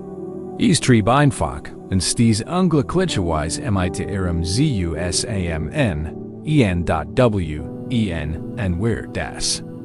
Auch nur für einen Moment begreifen, verliert die Wort ihren Treibstoff. What braucht ein Ziel? Sie braucht jemanden, der mit seiner Absicht gehandelt hat, gegen mich. Wenn sie das jemand und das gegen mich entfernen, kann die Wort nirgend du. Hin. Sie elge sich auf, genau wie bei dem Mann auf dem See. Sie bleiben nicht Worten zurück, sondern haben eine klare, ruhige Sicht auf die Situation. Sie sehen sie als ein tragisches oder unglückliches Zusammentreffen von Ereignissen und nicht als einen persönlichen Angriff. Dies ist die Praxis der Nicht-Personalisierung. Sie ist eins der wirksamsten Werkzeuge für emotionale Freiheit. Versuchen wir, aber das Lehrbuch nachzudenken. Entspannen Sie Ihren Körper und spüren Sie den Halt der Wasseroberfläche unter Ihnen. Denken Sie an die Person oder Situation, die Ihr tiefst Wort auslässt, und die Person, die Ihr Boot angestoßen hat. Spüren Sie die Vertrautheit dieser Wort, die Verkrampfung Ihres Kiefers, das Ballen Ihrer Faust. Nehmen Sie sie wahr. Hier ist Wort. Stellen Sie sich wie Sie. Render man im Boot und meditieren friedlich auf dem Wasser. Das Wasser ist der Leben, Ihr Herz. Es ist ruhig und still. Dann spüren Sie den Ruck, den dumpfen Schlag. Die Handlung der anderen, sein Wort, sein Wegen, das ist der Aufprall. Spüren Sie die unmittelbare Wort, sehen Sie sein Gesicht. Wie Ihren Augen? Wie konntest du mir das antun? Die Wort sind bereits zu fliege und aber jetzt. Nur für diesen Moment, als Experiment, möchte ich, dass Sie noch einmal hinschauen. Schauen Sie sich Ihr Boot an und stellen Sie sich wie es ist leer. Die Person, auf die Sie warten sind, ist nicht da. Das Boot ist einfach ein Objekt, das treibt. In diesem Boot können Sie die Wind Ihrer Vergangenheit nicht sehen, die wetten. Sie können die starken, unsichtbaren Strömungen Ihrer eigenen Angst oder Verwirrung nicht sehen, die Sie antrieben. Sie können das Geberschenruder einer früheren Kollision nicht sehen, das Sie Steuerung vermatcht. Sie sehen nur ein leeres Schiff, bewegt von Kräften, die Sie nicht wahrnehmen können. Sie dieses Lehrbuch, dies Ansammlung von Bedingungen und Ursachen, die gegen diens prallen. Is ruddelt dich immer noch auf. Der Aufprall ist immer noch real. Der Schmerz ist immer noch steil. Aber die Geschichte die Einstellung zum Schmerz beginnt sich zu ändern. Die Geschichte lautet nicht mehr. Ich wurde angegriffen. Die Geschichte lautet jetzt. Ein leeres Boot, das auf dem Wasser trieb, stieß in meinem zusammen. Atem tief in dies neue Geschichte hinein. Was passiert weiter wat in deinem Körper? Lass sie noch? Lass das Ball in deiner Faust noch, auch nur ein wenig. Der Schmerz der Bühl ist vielleicht noch da, aber das Brennen für der persönlichen Wat kann Augenblick abkühlen. Du entschuldigst die Bühl nicht. Du verstehst lediglich ihre Natur. Es ging nicht dich statt von diesem ruhigeren Ort aus können sie nun entscheiden, was sie tun möchten. Sie können das Lehrbuch wegschieben. Sie können sich den Kreuzer kümmern, den es in ihrem eigenen Boot hinterlassen hat. Sie können ihre Position neu ausrichten und zum Frieden ihres Herzens zurückkehren. Das Lehrbuch wird weitertreiben, von seinen eigenen Winden getrieben. Es ist nicht länger Sorge. Ihr Sorge gilt ihrem eigenen Frieden, auf ihrem eigenen Boot, mitten auf ihrem eigenen, riesigen und wunderschönen See. Diese Übung solltest du immer wieder wiederholen. Jedes Mal, wenn dich dies persönlicher Wat bekommt, kannst du dir selbst flüstern. Das Boot ist leer. Dieser Satz kann zu einem Schlüssel werden, der dich aus dem Gefängnis des Grolls befreit. Wenn wir von dieser Schiene auf dem See wegtreiben, lass das Bild des leeren Boots in deinem Bewusstsein schweben. Es ist ein Symbol der Freiheit, nicht der Freiheit von Schmerz, sondern der Freiheit vom antigen Leiden der Wat. Halt dieses Bild und dieses neue Gefühl. Fest am Fried dich ließ. Was passiert mit deiner Wat, wenn du erkennst, dass das Boot, das dich angestoßen hat, leer war? Wir haben gegessen, wie wir das höher für die Zones durch das Verständnis des leeren Boots kühlen können. Nun richten wir unseren Blick nach innen, auf einen subtleren, aber ebenso schmerzhaften Prozess. Wir glauben oft, unser Leiden direkt von einem Ereignis, von den Handlungen eines anderen her. Der Buddha lehrt, dass es einen entscheidenden Unterschied zwischen Schmerz und Leid gibt. Schmerz ist ein unvermeidlicher Teil des Lebens. Leid kommt hinzu. Dies ist die Lehre des weiten Pfeils, ein tiefgreifende Lektion darüber, wie wir selbst zu den Schöpfern unserer größten Qual werden und wie wir lernen können, dem Bogen niederzulegen. Das Gleichnis ist einfach und direkt und worauf vom Buddha selbst ausgeht. Stellen Sie sich einen Krieger vor, der durch einen Wald geht. Plötzlich schießt aus einem versteckten Dickicht ein Pfeil hervor und trifft ihn am Bein. Der Schmerz ist unmittelbar, scharf und intensiv. Dies ist der erste Pfeil ist das Schmerz auf der Reine selbst. In unserem Fall ist es der Abschied. Der Wahrheit, der Verlust, das angeleste Ende. Dieser erste Pfeil ist Dukkha, der inneren Schmerz und die Unzufriedenheit des Lebens. Es passiert. Es liegt zu einem großen Teil außerhalb unserer Kontrolle. Was tut nun der verwundete Krieger? Ein weißer Krieger wird sich sofort der Realität der Situation bewusst werden. Ich bin von einem Pfeil getroffen. Ich muss ihn entfernen. Ich muss die Wund reinigen.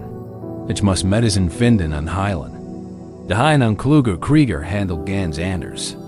Anstatt die Wund zu versorgen, folgt zu Boden und beginnt zu jammern. Warum ich? Klagt Wer hat diesen Pfeil abgeschossen? War es ein Bandit? War es ein Rival aus einem anderen Clan? Aus welchem Holz ist der Schaft? Was für Fäden sind auf der Befederung? Das ist so unfair. Ich bin einfach nur weitergegangen und habe mich meine eigenen Angelegenheiten gekümmert. So etwas passiert mir ständig. Mein Leben ist ruiniert. Wahrscheinlich werde ich mir eine Infektion Einfangen an Sterben. Ich werde nie wieder richtig gehen können. Render dies tut. Render sich in diesem Sturm aus Analyse. Schuldue Wissen und Katastrophen verliert. Nimmt einen weiteren Pfeil aus seinem Käker und stickt sich selbst in das up. Bean. Dies ist dies weiter Pfeil. Das White Pfeil ist unsere Reaktion auf den ersten. Dies ist das Leid, das wir mit unseren eigenen Gedanken ersuchen. Der erste Pfeil ist der Schmerz von Zurück. Die zweiten Pfeil sind die Gedanken, die folgen. Dies ist meine Schuld. Ich muss etwas falsch gemacht haben. Ich bin nicht gottgängig. Ich werde für immer allein sein. Ich kann niemandem mehr vertrauen. Mein Leben hat ohnehin keinen Sinn. Der erste Pfeil wird von jemand anderem oder durch Umstand abgeschossen. Den zweiten Pfeil schicken wir uns selbst. Und ist fast immer schmerzhafter, giftiger und schädlicher als der ERSTE.WIR. Alle beherrschen den zweiten Pfeil. Der Klischee Schmerz 1. Verlists ist ein guter Wiesklar, a work direkt. Da das Leid, das wir darum aufbauen, ist ein chaotisches, wo wir ins Netz unserer eigenen Zwang. Wir grubbeln, wir sind besessen, wir erfinden ausgefeilte Geschichten, in denen wir uns selbst als Opfer oder Beschwitzt sehen. Wir tränken die Saat unserer eigenen Verzweiflung, mit einem endlosen Strom negativer Selbstgespräch. Die springlich. One der ersten Pfeils kann nicht heilen, weil wir immer wieder mit diesen zweiten, dritten und vierten Pfeilen die wir selbst gespickt haben, in die Umspannung stecken. Die Lehrheier bestet nicht darin, so zu tun, als heit der erste Pfeil. Nicht wegeten. Es geht nicht darum, Emotionen zu unterdrücken. Der Schmerz ist real und muss respektiert werden. Die Lehre bestet darin, sich der Augenblicksbewusst zu werden, indem wir nach dem zweiten Pfeil greifen. Es geht darum, die Weisheit zu entwickeln, die eigene Hand auf den eigenen Käker zu legen. Der zweite Pfeil ist unsere kraftvolle Metaphor für dieses selbstverschuldet Leid. Denken Sie an die Geschichte, die Sie sich über Ihren Verlust erzählen. Dies Geschichte ist der zweite Pfeil. Das Ereignis selbst will lediglich ein Ensemble von Fakten. Ein Person mehr higher. Und jetzt ist sie nicht mehr da. Ein Beziehung existiert. Und jetzt ist sie nicht mehr da. Das sind die Fakten. Das ist der erste Pfeil. Die Geschichte, die wir darum spinnen, ist der Ort, in dem das Leid lebt. Hat mich verlassen, weil ich bin unwürdig. Das Weil ist der zweite Pfeil. Ich werde nie wieder glücklich sein, weil sie ist weg. Das Weil ist der zweite Pfeil. Mein Leben ist ruiniert wildens. Was passiert ist. Das Weil ist der zweite Pfeil. Es ist die Kausalverbindung, die wir in unserem Geist zwischen dem Ereignis und einem permanenten, suchten negativen Signs herstellen. Die gute Nachricht. Die befreiende Nachricht. Wenn wir den ersten Pfeil oft nicht kontrollieren können, ist der zweite Pfeil völlig optional. Ist eine Gewohnheit bei Geists, und wie die Gewohnheit lässt sich ändern. Die Praxis heißt Achtsamkeit. Wir lernen, unsere eigenen Gedanken zu beobachten, ohne sie sofort zu glauben. Wir schaffen ein kleines Loch zwischen dem Ereignis und unserer Reaktion darauf. Versuchen wir eine Kursreflexion, unsere eigenen zweiten Pfeil zu identifizieren. Beruhigt den Geist. Lasst ihn Atem frei und natürlich sein. Vergegenwärtigt die Situation des Verlusts. Die Wirkung. Dieses ersten Pfeils. Spürt den ersten reinen Schmerz. Das tut weh. Erkennt dies einfache Wahrheiten. Beobachten Sie nun Ihren Verstand. Was sagt als nächstes? Welch Geschichte beginnt das sofort zu erzählen? Wenn Sie einfach so, heißt dies. Und es ist als mein Schuld? Es gibt einen zweiten Pfeil. Heißt dies. Und das beweist, dass ich immer verlassen werde? Es gibt noch einen. Heißt dies. Und mein Leben ist jetzt vorbei? Es gibt einen großen. Heißt dies. Und ich heides kommen sein. Müssen, ich bin so ein Idiot. Es gibt einen besonders fiesen. Du musst dies Gedanken nicht unterdrücken. Da üben bestet im Moment einfach darin. Sie als das zu sehen, was sie sind. Sie zu benennen. Wenn der Gedanke aufkommt, ich bin nicht liebenswert, kannst du dir sagen, das ist eins weiter Pfeil. Du bist nicht der Gedanke. Du bist das Bewusstsein, das bemerkende Gedanke. Dieser Einweg akt Wahrnehmens schafft Raum. Trennt dich vom Pfeil. Du bist nicht mehr derjenige, der erstanken wird. Du bist derjenige, der den Stich für sich beobachtet. Und in diesem Raum liegt Freiheit.stellen. Sie sich will. Dies Gedanken des weiten Pfeils rennen buchstäblich Pfeil, die aus ihrem eigenen Käker auf sie fliegen. Aber jetzt, weil sie sich dessen bewusst sind, können sie kommen sehen. Sie können sich entscheiden, sie nicht zu fangen. Sie können sich entscheiden, ihnen nicht zu glauben. Sie können sie vorbeifliegen lassen. Der Gedanke, ich bin, unwürdig fliegt vorbei. Sie müssen ihn nicht fangen und sich damit selbst ersticken. Sie können ihn einfach beobachten. Da fliegt der Ich bin unwürdig Pfeil. Es ist nur ein Gedanke. Es ist nicht die ultimative Wahrheit. Die ursprüngliche Wand ist immer noch da. Sie muss versorgt werden. Wir werden uns darum kümmern. Aber jetzt ist der erste Schritt.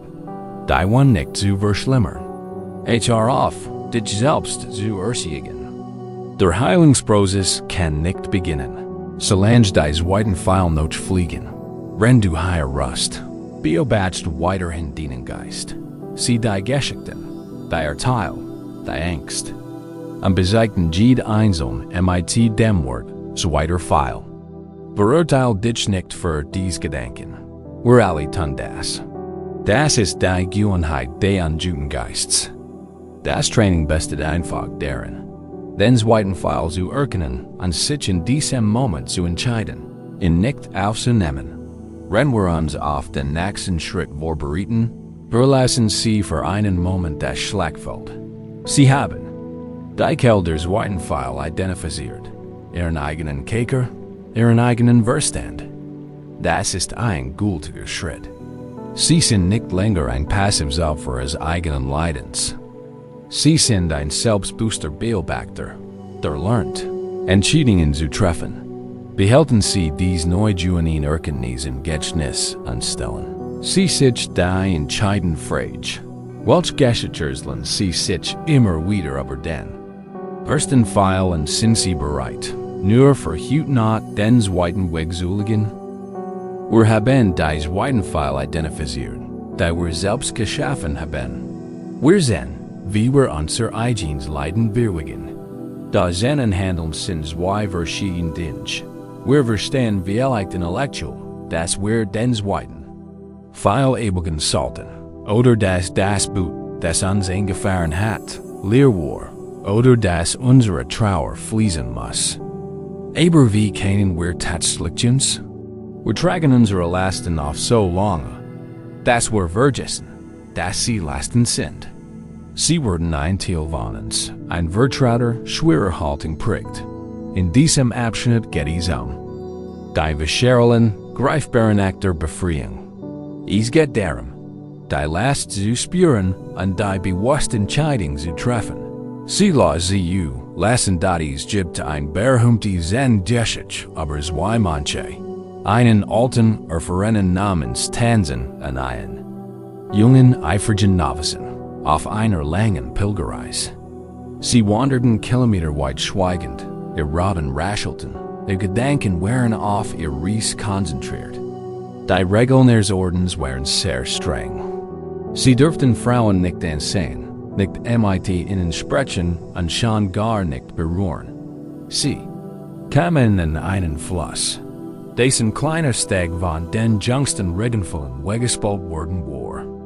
Das Wasser rauscht, und am Ufer stand eine Jungfrau in einem wunderschönen Seidenkimono. Sie was sicklich verweifelt und trotz sich nicht, das Schlammig aufgewaser zu überqueren aus Angst. Ihr Kostbarkleidung zu ruinieren. Und mitgerissen zu werden. Sie sah die beiden Mönche flehenden dort, als der junge Weise die Frau sah. Wann sofort den Blick ab, drehte das Gesicht zur Seite und begann die Sutras zu rezitieren. War stolz auf seine Disziplin. Dies war Einprüfung und der Wort sie bestehen. Tanzen, der Tiermensch, ging einfach auf die Frau zu. Lächelte und fragt sie mit sanfter Stimme, wohin sie ging. Sie dutet auf die andere Seite. Ohne ein weiteres Wort buck sich tanzen, hab sie ho, trug sie über den tosenden Fluss und setzte sie sanft am anderen Ufer ab. Sie verbeugt sich tief dankbar und verbeugt sich ebenfalls und setzte seinen Weg fort. Der junge Weise war sprachlos. War empört und entsetzt. Schnell wurde selbst durch den Fluss und holt seinen Meister ein. Da war so Waller. Aufrichtiger Empfang, dass nicht sprechen konnte. Die nächsten 2 Stunden wanderten sie in schwellendem Schweigen. In den Gedanken des jungen Monks wirbelt es. Hat die Regeln gebrochen. Ein Meister. Hat eine Frau buried. Hat sie getrogen. Was ist da für ein Mensch? Was werden die Leute denken? Hat sich selbst beschmutzt, und ich gem mit ihm. Schlieglich, als sie sich ihrem Ziel für die Nöten, kann der junge Mensch es nicht länger ertragen. Mit vorwurfsvoller Stimme plasste heraus. Meister, wie konnte das tun? Wir sind Mönche. Es ist uns verboten, uns Frauen zu hören. Geschweige denn sie zu berühren. Habt dies Frau hochgehoben und in ihren Armen getragen. Warum habt unsere Heiligen gebrochen? Tanzen sah den jungen Mensch mit aufrichtiger Beherrschung, als an der Rad in ein langes, erkliegendes Arenas erinnert. Worden. Lächelte schwach und sagt, ich habe die Frau vor 2 Stunden am Fluss abgesetzt. Trägst du sie immer noch? Dies Geschichte trifft den Kern dessen, was es bedeutet, ein Last zu tragen. Tanzen ertrug die Realität des Augenblicks. Sah einen Menschen in Not und handelte mit schlichtem, direktem Mitgefühl. Die Tat war in dem Moment beendet, als die Frau absetzte. Ging weiter, mit tiefem Geist und leichtem Herzen. Der junge Weise berührt die Frau jettig nicht. Da in Gedanken habe sie ho und trug sie stundenlang. Trug die last seiner Teals, seiner Empfang, seiner Geschichte, aber das Geschehen. Die last, die trug, war viel schwerer als die Frau selbst. Unser Zentrail-Metaphor hier ist die schwere Stein. Der Groll, den sie hegen, der Groll, den sie hegen. Die Geschichte, wie in ein Unrecht weiterfahren ist. Das ist ein schwerer Stein, den sie in ihrem Rucksack tragen. Das Ereignis ist vorbei. Die Person ist fort. Die Wort sind ausgesprochen. Sie haben die Frau auf der anderen Seite des Flusses adressiert. Aber sie tragen sie immer noch. Sie tragen immer noch die Last der Ungerechtigkeit. Und es ist ein schwer Last. Sie raubt einem die Energie. Sie verdirbt einem die Lohn. Sie matcht den Lebensweg zu einer erschwenden, freudlosen Plackerei. Wir denken irgendwie, dass wir den anderen bestrafen, indem wir diesen Stein des Grolls mit uns herumtragen. Wir glauben, unsere Bitterkeit den Einemsweg, sie soll die Dinge klarstellen. Aber die Person, die uns Unrecht getan hat, geht wahrscheinlich frei und unbeschwert her. Sie spürt die Last des Steins, den wir tragen, nicht. Wir sind der Einzig, der darunter leidet. Wir sind der Einzig, dem das Rückgrat bricht. Vergebung bedeutet in diesem Zusammenhang nicht, den anderen freisprechen. Es ist der egoistisch. Praktisch und intelligent AKT.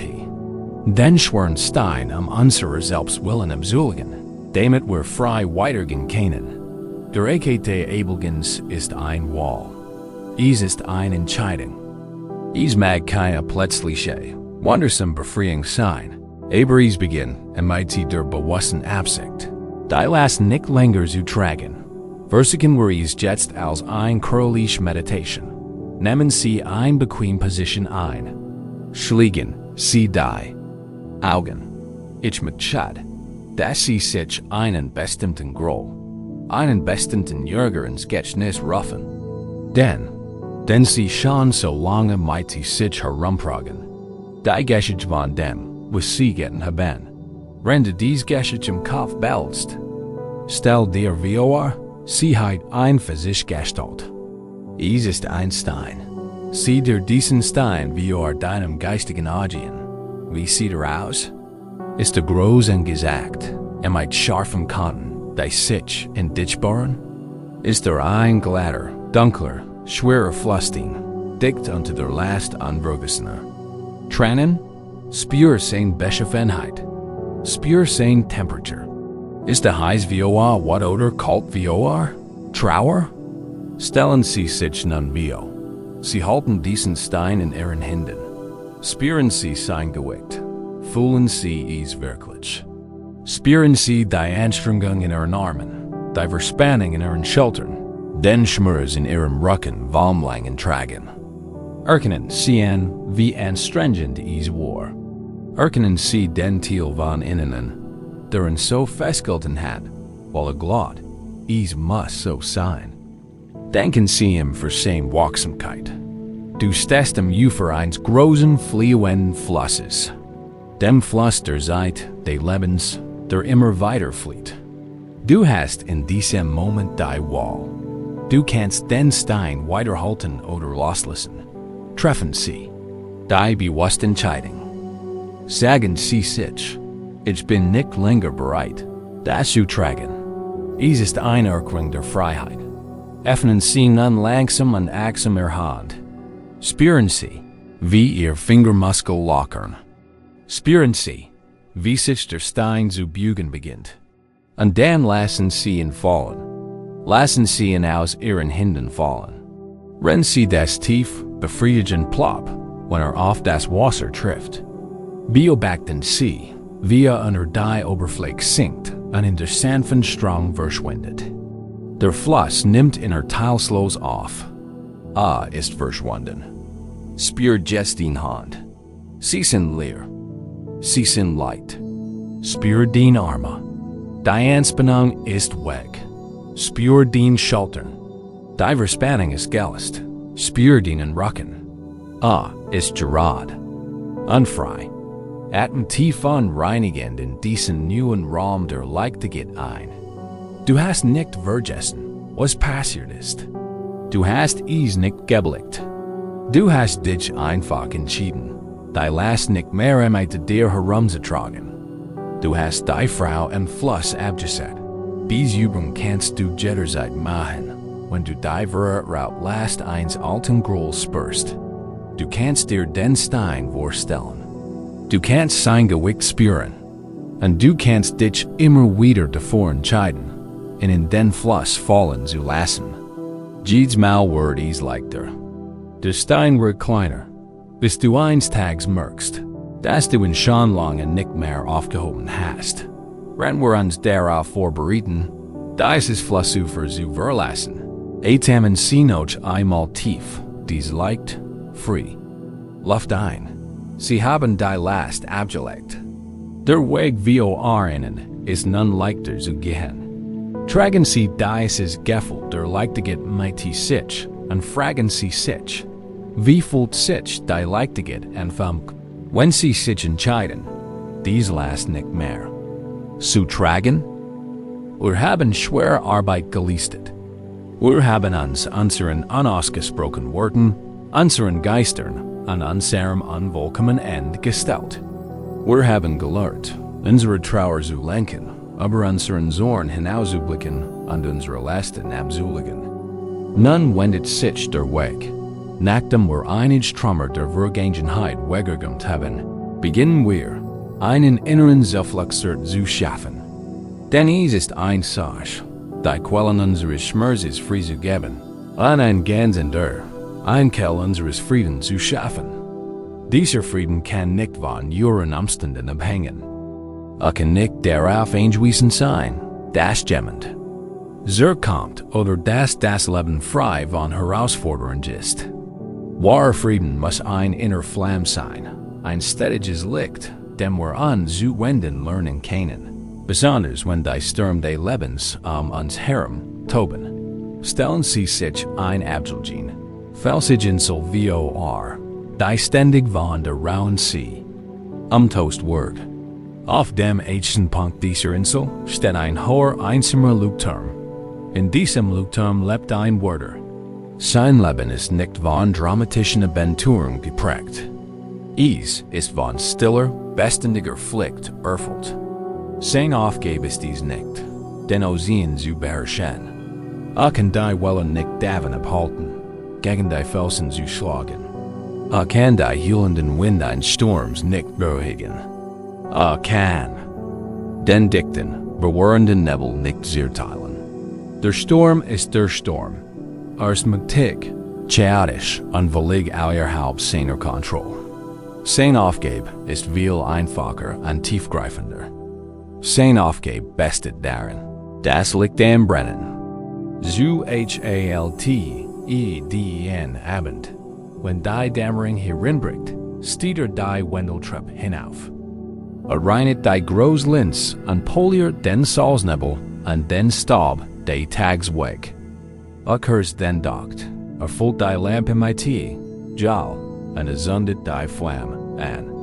Wenn die Dunkelheit hereinbricht und der Sturm, wie leicht und kraftgebend, beginnt.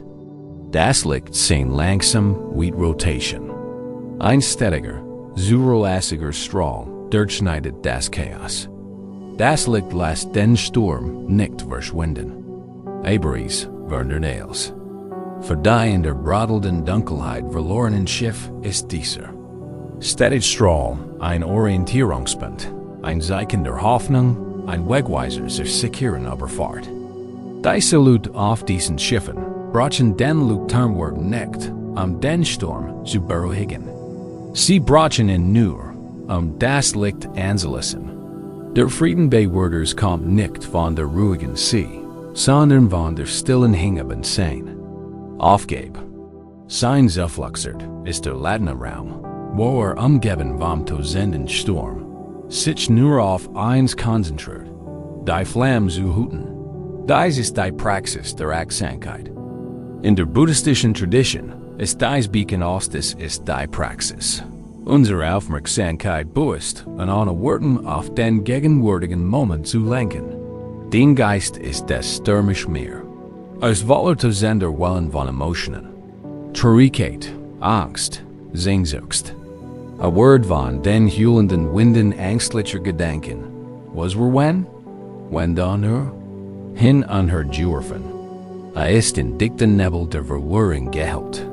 Und wie der Leuchtturmwärter kannst du diesem Sturm nicht befehlen, aufzuhören. Der Versuch, den Gedanken zu bekämpfen oder den Gefühl zu unterdrücken, ist so sinnlos, wie den Ozean schreien.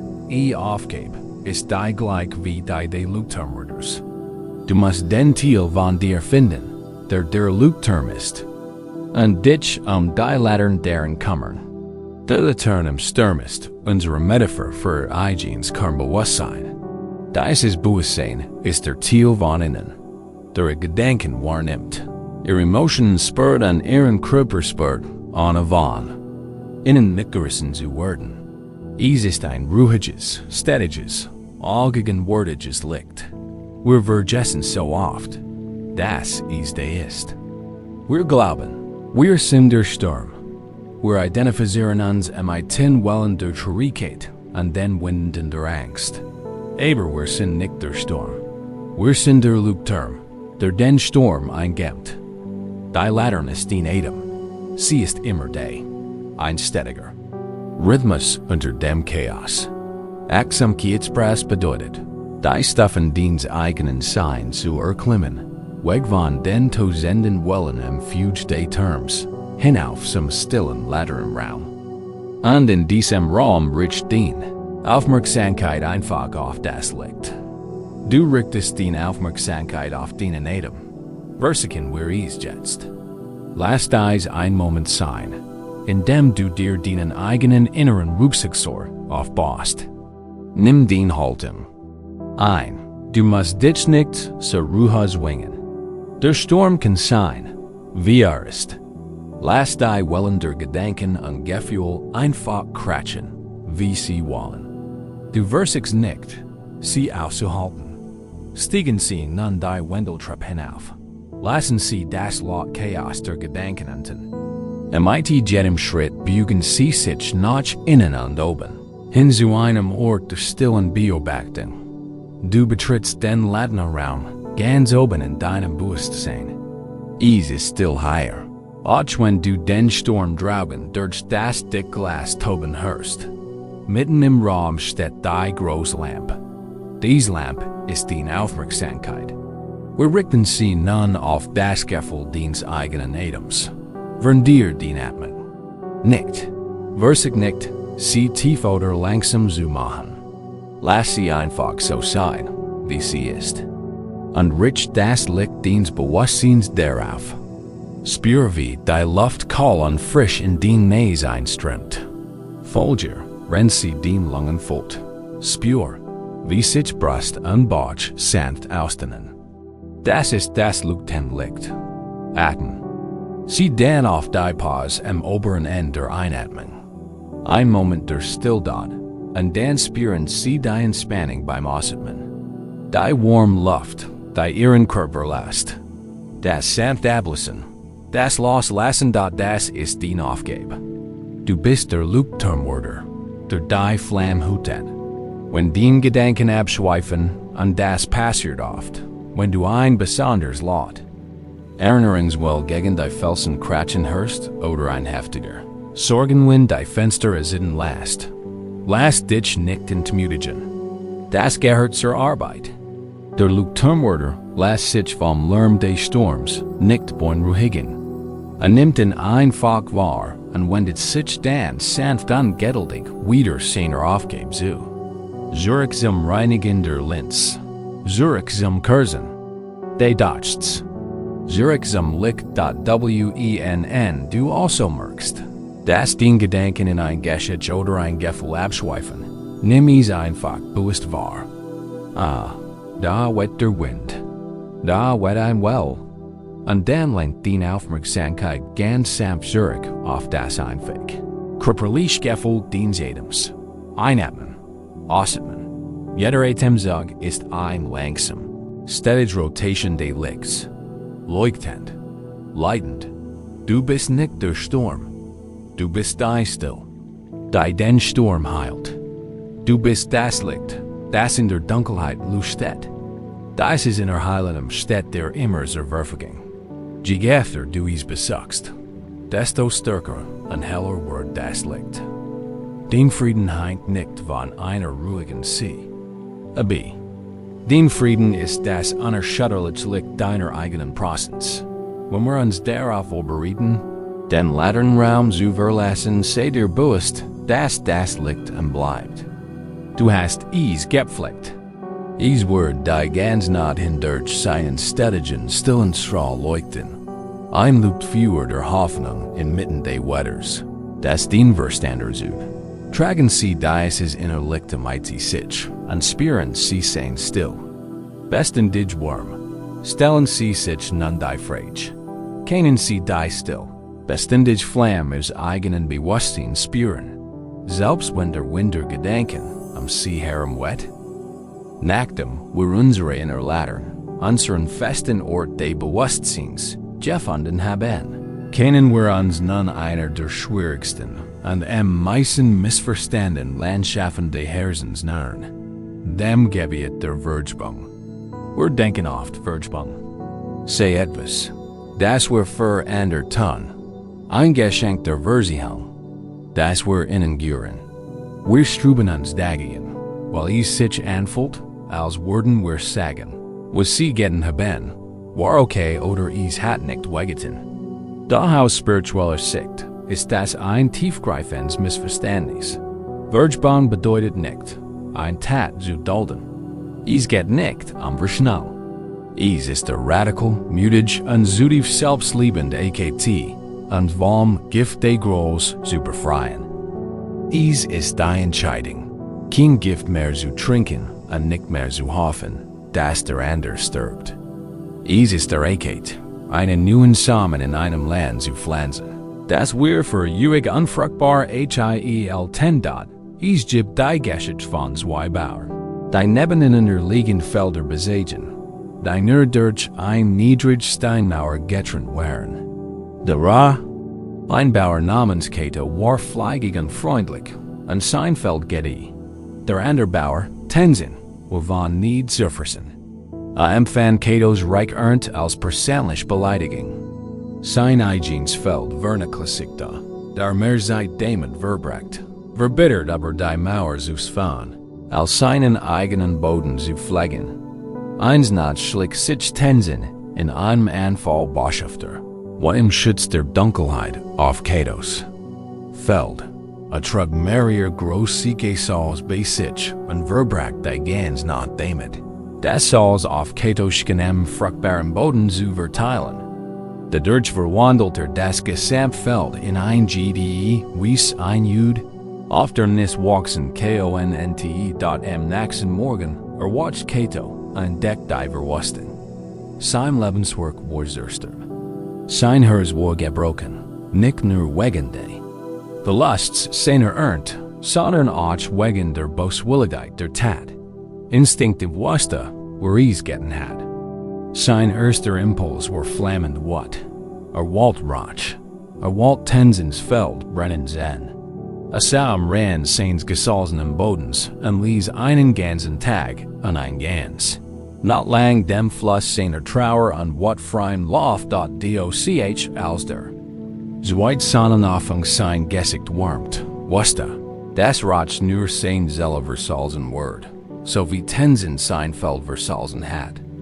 Sie werden ebenso verbittert und unfruchtbar machen wie seinen Nachbarn. Betrachtet die Wheat zerstört Fletch und traf ein andere Entscheidung. Word sein Land nicht aufgeben. Word is Heilien. Es war Mussheim, nackenbrechend. Arbeit. Muss die Oberschicht sausiger Erde abkürzen und eimerweis wegschaffen. Dann muss der frisch, nedwurste frisch Erde vom Flussufer heranschaffen. Bracht Kompost und Mulch. Ein ganz Saison lang kommerdies sich Neurum. Die Heilung des Bodens. Pflanzt keine einzige Feldfrucht an. Seine einzige Arbeit war die Wiederherstellung. Tenzin beobachteten von der Mauer aus, sufferten. Dann verwirrt und schläglich mit wachsender Scham. Sah Cato nicht mit Wut, sondern stiller, kraftvoller Entschlossenheit arbeiten. Cato kämpfte nicht gegen die Vergangenheit. Baute an Zukunft UF. Im folgenden Jahr pflanzt Cato sein Samen in die frisch wiederhergestellte Erde. Und die Ernte war die pippigst, lebendigst unschanzt, die erlebt hat. Das Land, das so liebevoll gepflegt und erneuert worden war, dankt ihm in Form von Leben. Eins Abends trat Tenzin mit gesenktem Kopf an die Steinmauer. Ich verstehe die nicht, sagte. Sein Stimme kam mehr als ein Flüstern. Ich habe versigt, dich zu vernichten. Aber du bist stärker geworden. Wie konntest du mir nur vergeben? Cato unterbrach seine Arbeit und sah seinen Nachbarn und nicht wütend, sondern in einer Art Mutem Mitgefühl. Ich habe dir keinen einzigen Moment vergeben, sagte sanft. Das war rein Energieverschwendung gewesen.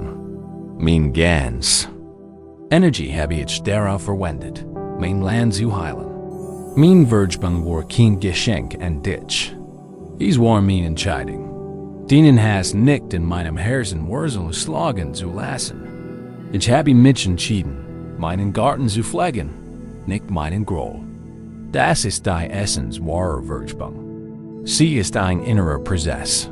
Sie hat nichts mit der anderen Person zu tun. Sie ist die Entscheidung, Nicht mehr zu zulassen, das deren Handlungen die Landschaft der eigenen inneren Welt bestimmen. Groll ist das Salz, macht unsere Herzen unfruchtbar. Verhindert, das News und Schuns wuchst.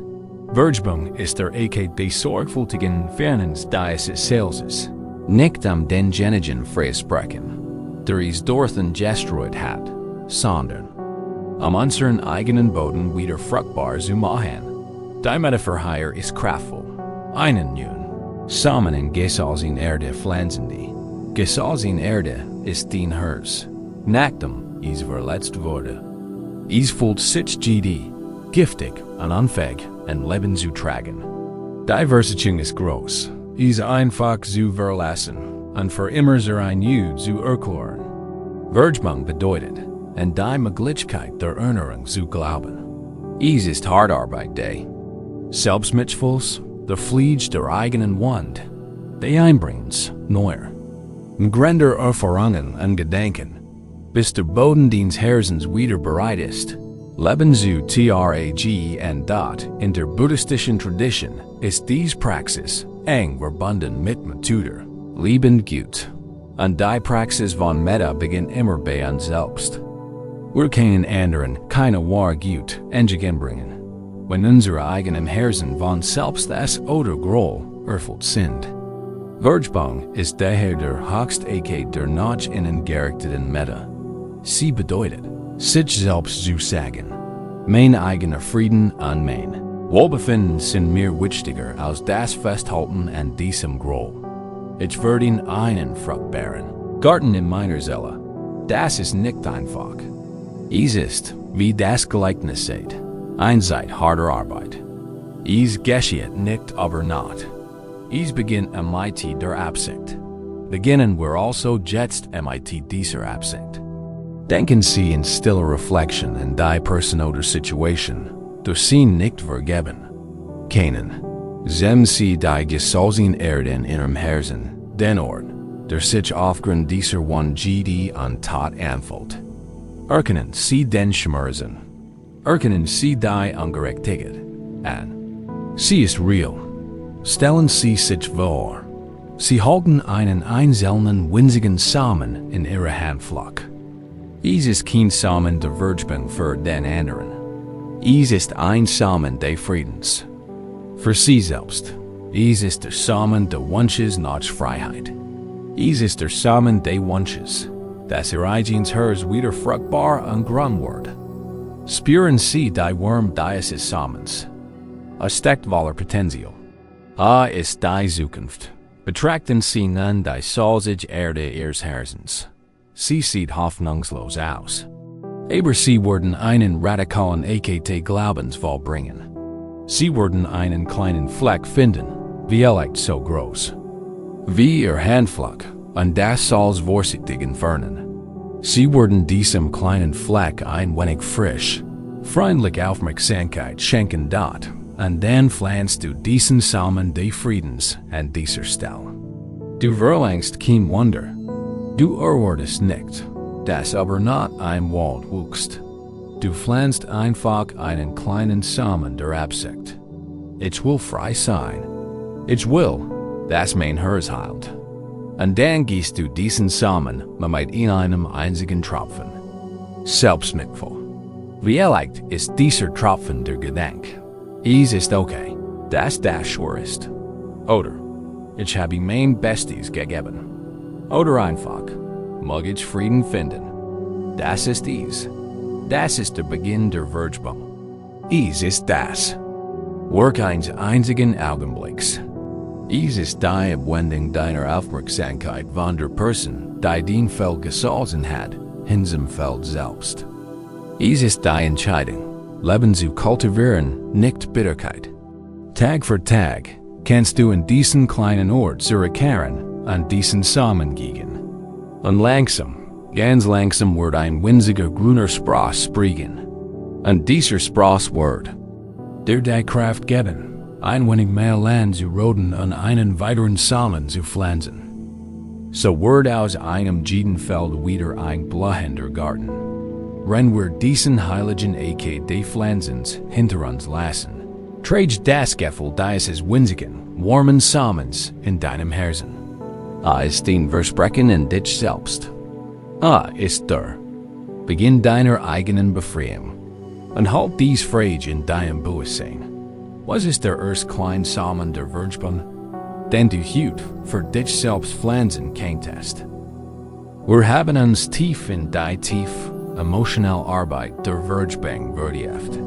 Dafür will von uns gibt es ein weiteres, intellektuelles Hindernis auf dem Weg zum Frieden. Das sind bloß Krisen des analytischen Verstandes. Wir sind gefangen. Im Warum.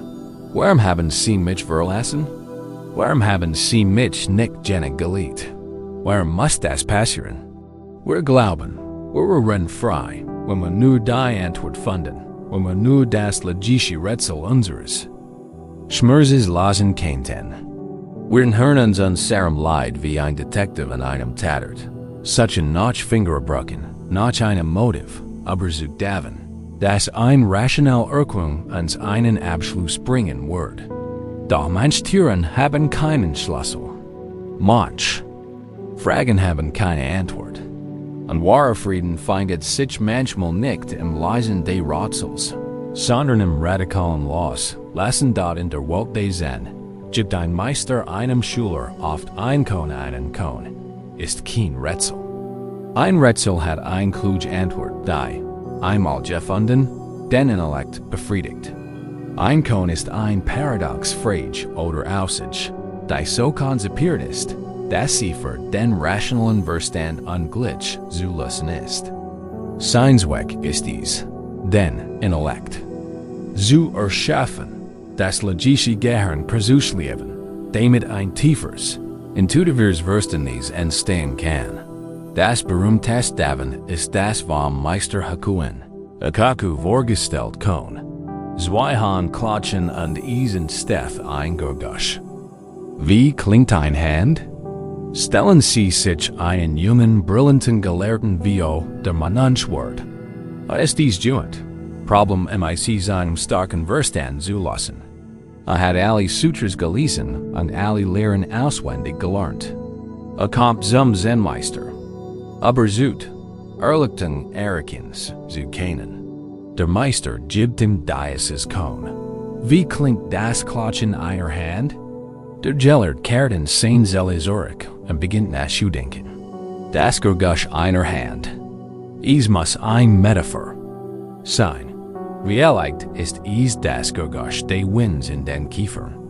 Geht zurück zum Meister.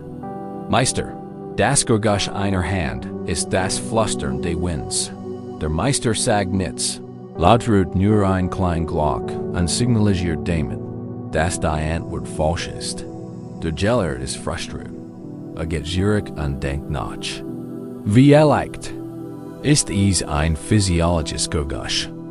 Das Rauschen des Bluts in den Ohren in einem stillen Raum kommt zurück. Meister, es ist mein eigener Puls. Der Meister klingelt erneut. Falsch. Monatelang liefert der Gellert eine Antwort nach der anderen. Es ist der Schrei eines einsamen Vogels. Falsch. Es ist das Gergusch einer fallenden Schneeflock. Falsch.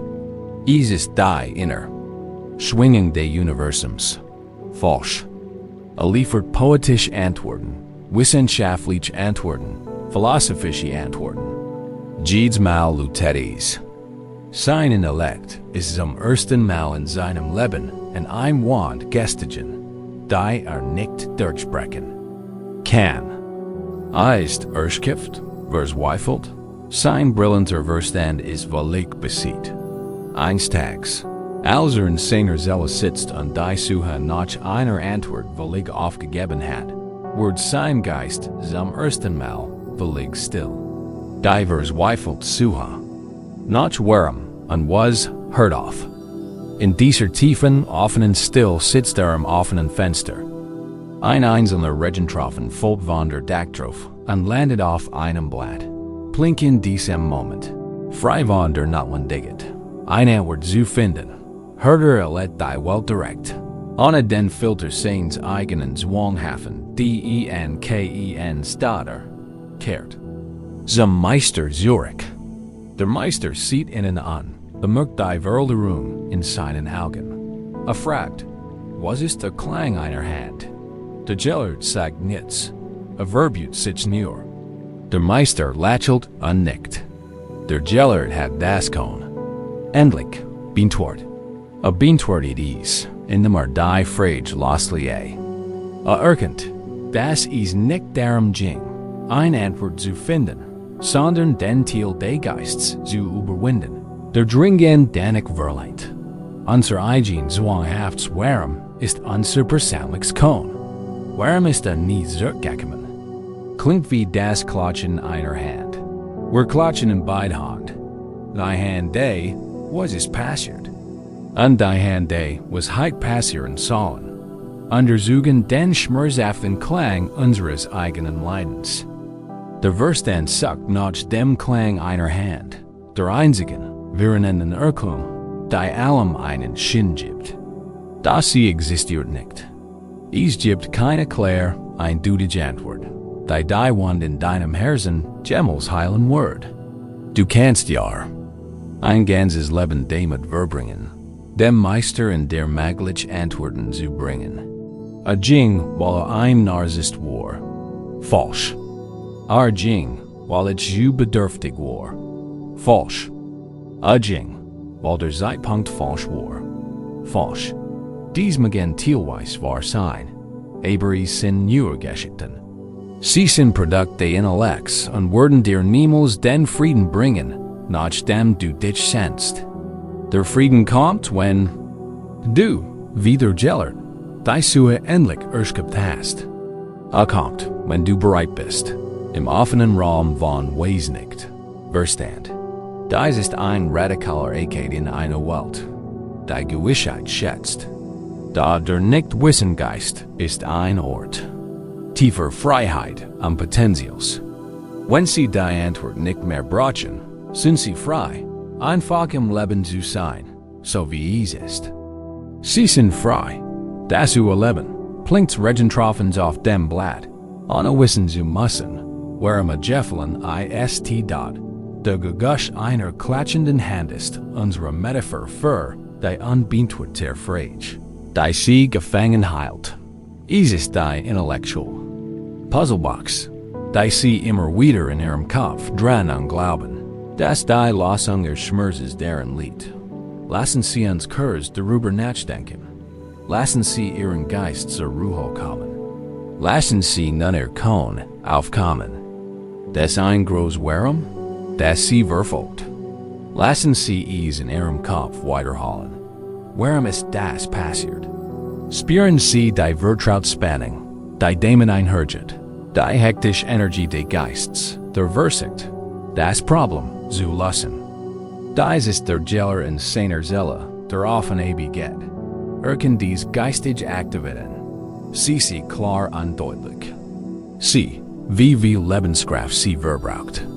Sie, wie sie dich in der Vergangenheit gefangen hält und dich dazu zwingt, die Beweis immer wieder zu überprüfen. Jetzt lädt sie ein, für einen kurzen Moment ein radikales Experiment durchzuführen. Sie werden aufgebannt. Sie werden alle Energie aus der Suche nach einer Antwort sehen. Stellen Sie sich vor. Sie sagen dem Gelehrten in Ihnen, du kannst jetzt ran. Die Suche ist vorbei. Sie sagen nicht, dass Sie die Antwort haben. Sie akzeptieren die Tatsache, dass Sie nicht haben. Und Sie können nicht beweisen. Und das ist okay, dort lässt die Frage warum? In deinem Kopf einfach in der Luft hängen. Aber anstatt zu versuchen, sie zu begreifen, schau sie dir einfach an. Und dann lenk deine Aufmerksamkeit sanft von der Frage selbst weg und hin zu dem weiten, stillen Raum dort die Frage. Dieser Raum ist ein Zustand des Nichtwissens. Mag sich zunächst beängstigend anfühlen. Mag sich leer anfühlen, aber bleib dran. In diesen Raum des Nichtwissens hinein. Was ist higher? Higher, in diesem Raum gibt es keine hektischen Berechnungen. Es gibt keine Schuldzuweisen. Es gibt keine Geschichte. Ich geb nur diesen Moment. Das Gefühl der Luft auf deiner Haut. Der Selbstrhythmus deines eigenen Atems. Die Anbangsergie im Raum dies ist der Frieden, der als Verstehen aber steht. Is ist die Antwort, die keine Antwort ist. Is ist das Geräusch einer Hand. Is ist still. Is ist Präsenz. Du musst nicht verstehen, warum die Person gegen ihn ist, jetzt die Wurm der Deck zu spüren, die dich umhaut. Du musst die Vergangenheit nicht aufarbeiten, in diesem Moment das Lichtsamen des Universum zu rennen. Der Abschluss, denn sie solchen wird nicht durch eine Erklärung erreicht. A Word durch ihre Bereitschaft erreicht, ohne ein solch zu leben. A Word der durch erreicht, dass sie inmitten des angelsten Ratsels Frieden finden. Wenn wir uns auf den Übergang vorbereiten, verweilen in diesem stillen Raum des Nichtwissens. Lasst es kon den Schmerzes ruhen. Is hat hier keine Matcht. Du hast die still gefunden, die schon immer da war.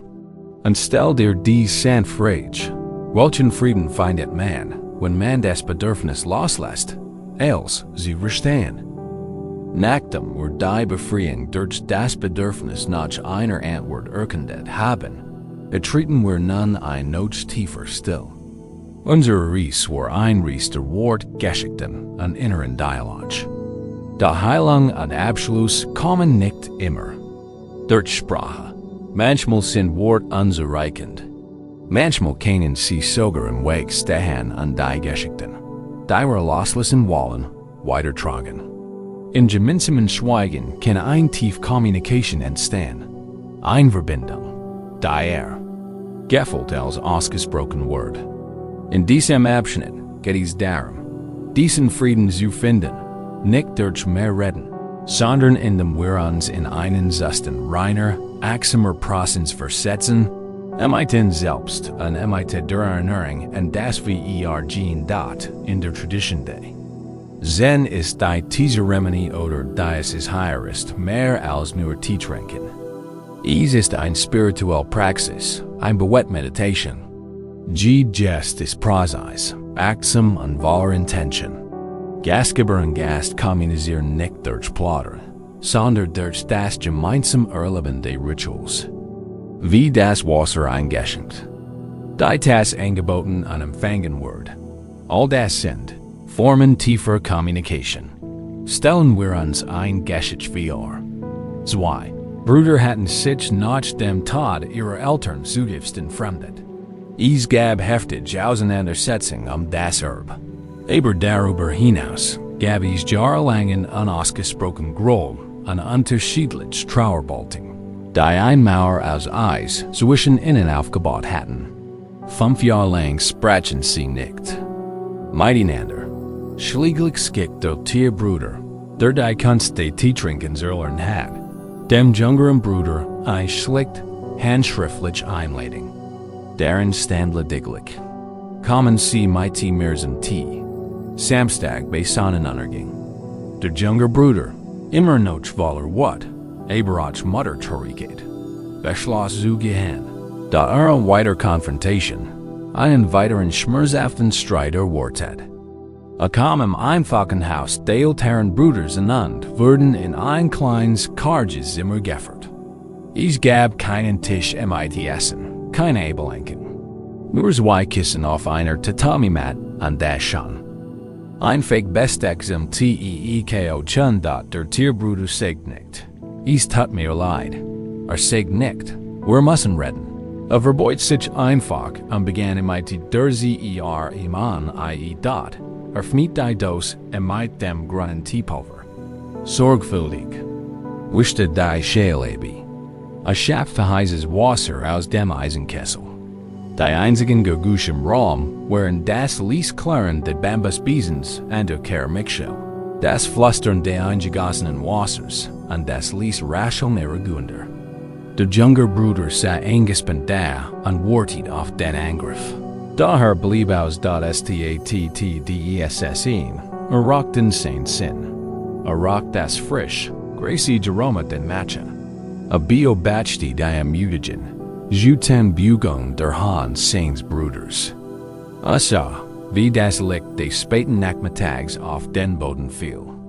Sein Verstand, der sein juristischen Argumente an sein wütenden Gegenargument vorbereitet hat, langsam die Gedanken. Es gab nichts, wogegen man ankämpfen konnte. Es gab nur diesen gemeinsamen, ruhigen, sich entfaltenden Moment. Der Literatur bereitet die Schelte zu anrühren, bis sich ein schöner, jadefarbener Schaum bildet. Dann nieder, stellt sie vor seinen jüngeren Bruder an verbeut sich. Der jüngere Bruder, fast in Trance, nahm die Schale. Sie folgt sich warm in seinen Händen. Seinen Bruder an unserem ersten Mal seit Jahren sah. Keinen Gegner. Einen Mann wie ihn, der seine Eltern verloren hat. Einen Mann, der ebenfalls mit seinem eigenen Kummer zu Kibim fen, HATT, nahm einen Schluck Tee. Leicht bitter, aber mit tiefen, anhaltenden Zug. In diesem Moment, ohne Wort, fand ein tief Kommunikation statt. Das Anbieten?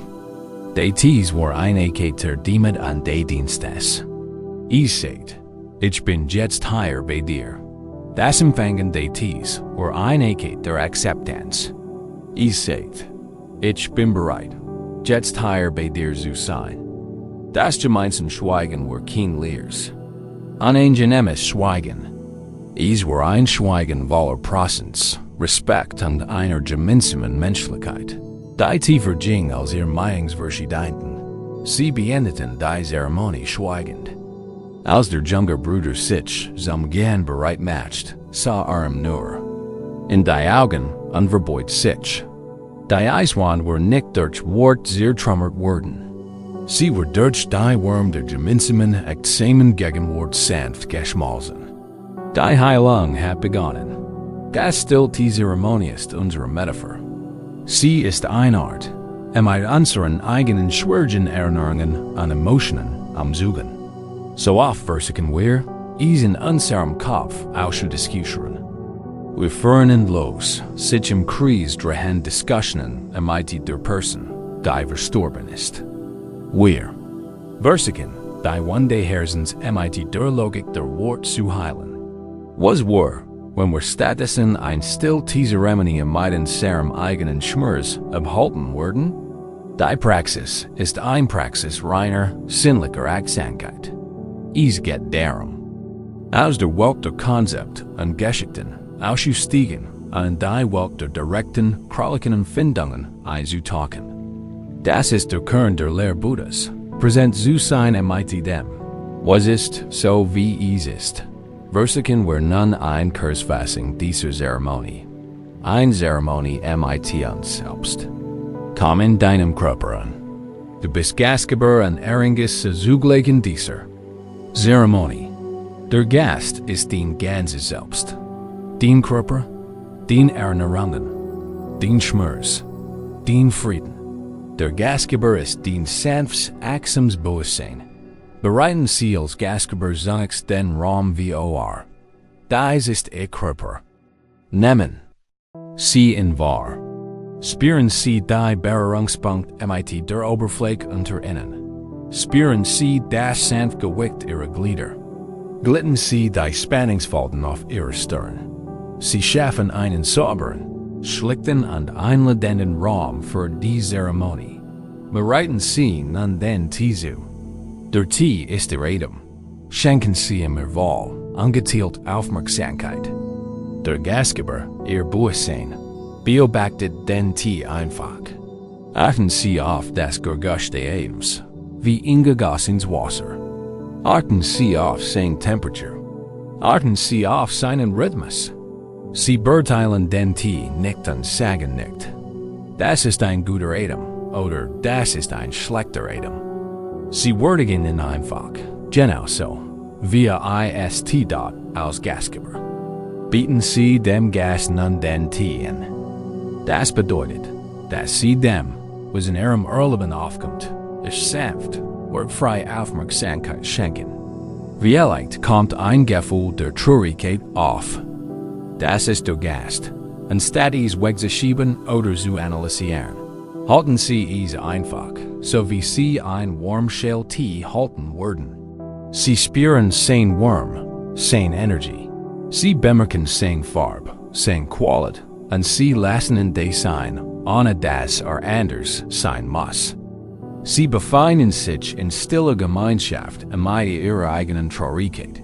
Sie sind nicht die Traurigkeit. Sie sind derjenige, der sie mit sanfter, respektvoller Fürsorge heilt. Ein Erinnerung kann auftauchen. Ein Gesicht, ein Ort, ein Wort. Das ist ein weiterer Gast. Auch hier sprichst du nicht mitm. Du streitest nicht mitm. Du heilst ihn einfach in deinem Bewusstsein. Du bietest ihm den Tee deiner stillen Gegenwart an. Du lässt ihn dies sein, Jussen angehörigt werden. In diesem stillen Raum verlieren Erinnerungen ihre Kraft und werden einfach Teil der gemeinsamen Atmosphäre des Raums, verweil einige Augenblick lang. Was auch immer auftaucht, ein Gedanke, ein Geräusch, ein körperliche Empfindung, behandle es wie einen Ehrengast bei deiner stillen Zeremonie. Halt es sanft in deinem Bewusstsein und konzentriere dich dann wieder auf den Einfachen. Erdenden Eket der Zubereiten, den Rhythmus deines eigenen Atems. Diese Übung kann ein tiefes Gefühl von Frieden und Integration hervorrufen. Sie befinden nicht mehr mit ihrer inneren Welt. Sie befinden sich in stiller Verbundenheit mit ihr. Sie lernen, dass sie selbst die schwierigsten Gefühle und Erinnerungen ertragen können, ohne von ihnen aufgezehrt zu werden. Sie erfahren, dass ihr Gegenwart selbst ein kraftvoller, heilbarer ist, wenn wir unsere Zeremonie binden und uns auf den weiteren Weg vorbereiten. Spüren Sie die anhaltende Wärme der Teeshell in Ihren Händen. Es ist die Wärme Ihrer eigenen mitfühlenden Präsenz. Der Raum ist still. Die Geiste fühlen sich geehrt. Es herrscht ein Gefühl der Ganzheit, des Friedens. Und nichts muss gesagt werden. Tragen Sie dies inner still mit sich. Sie ist ein Tiefkraft. Und fragen Sie sich, was kann in den Zwischenräumen Ihre Gedanken in der Still dieses Augenblicks kommunisiert und geheilt werden? Wir sehen in der tiefen Still der Zeremonie und lernten, im Hier und Jetzt zu sein. Von diesem Ort der Still aus können wir nun einen der größten Lehrer der Natur in der Kunst des Loslassens beobachten. Das fallende Blatt.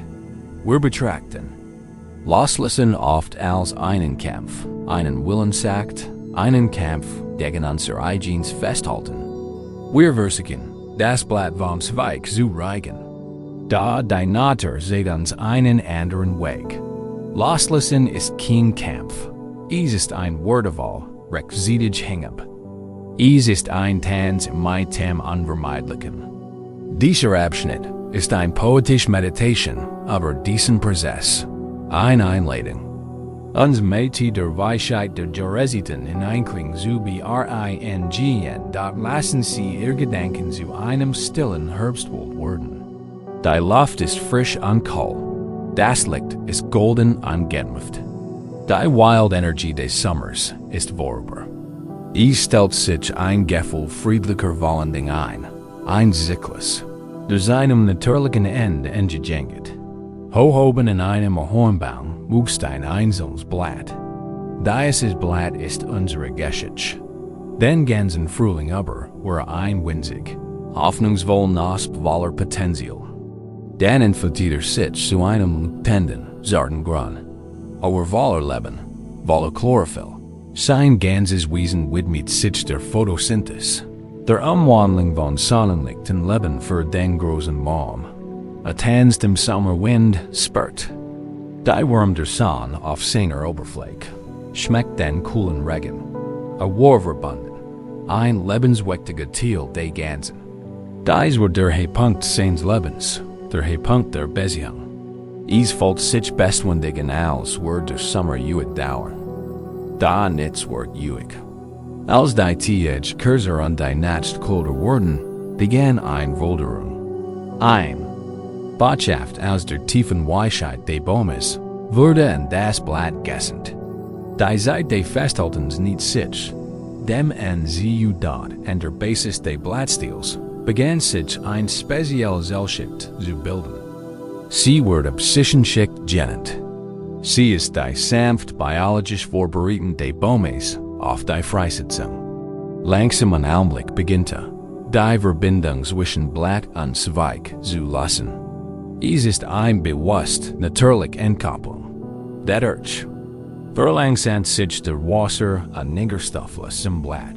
Das liegt an Grund des Chlorophylls beginnt zu verblassen. Und wenn es verblasst, kommen die verborgenen Farben des Blatts zum ersten Mal zum Vorschein. Das liegt an Gelb, das feurig Orange und das tief leidenschaftlich Rot, die schon immer da waren. Verbogen durch das Grund seiner Arbeit, strahlen nun hervor. Dies ist der letzte glorreiche Ecke der Selbstentfaltung des Blatts. Es ist kein Zeichen des Todes, sondern ein Zeichen der Verwandlung. Es seht sein wars. Schkinst selbst im Moment seiner beverste Händen entfalten. Das Blatt wehrt sich nicht gegen diesen Prozess.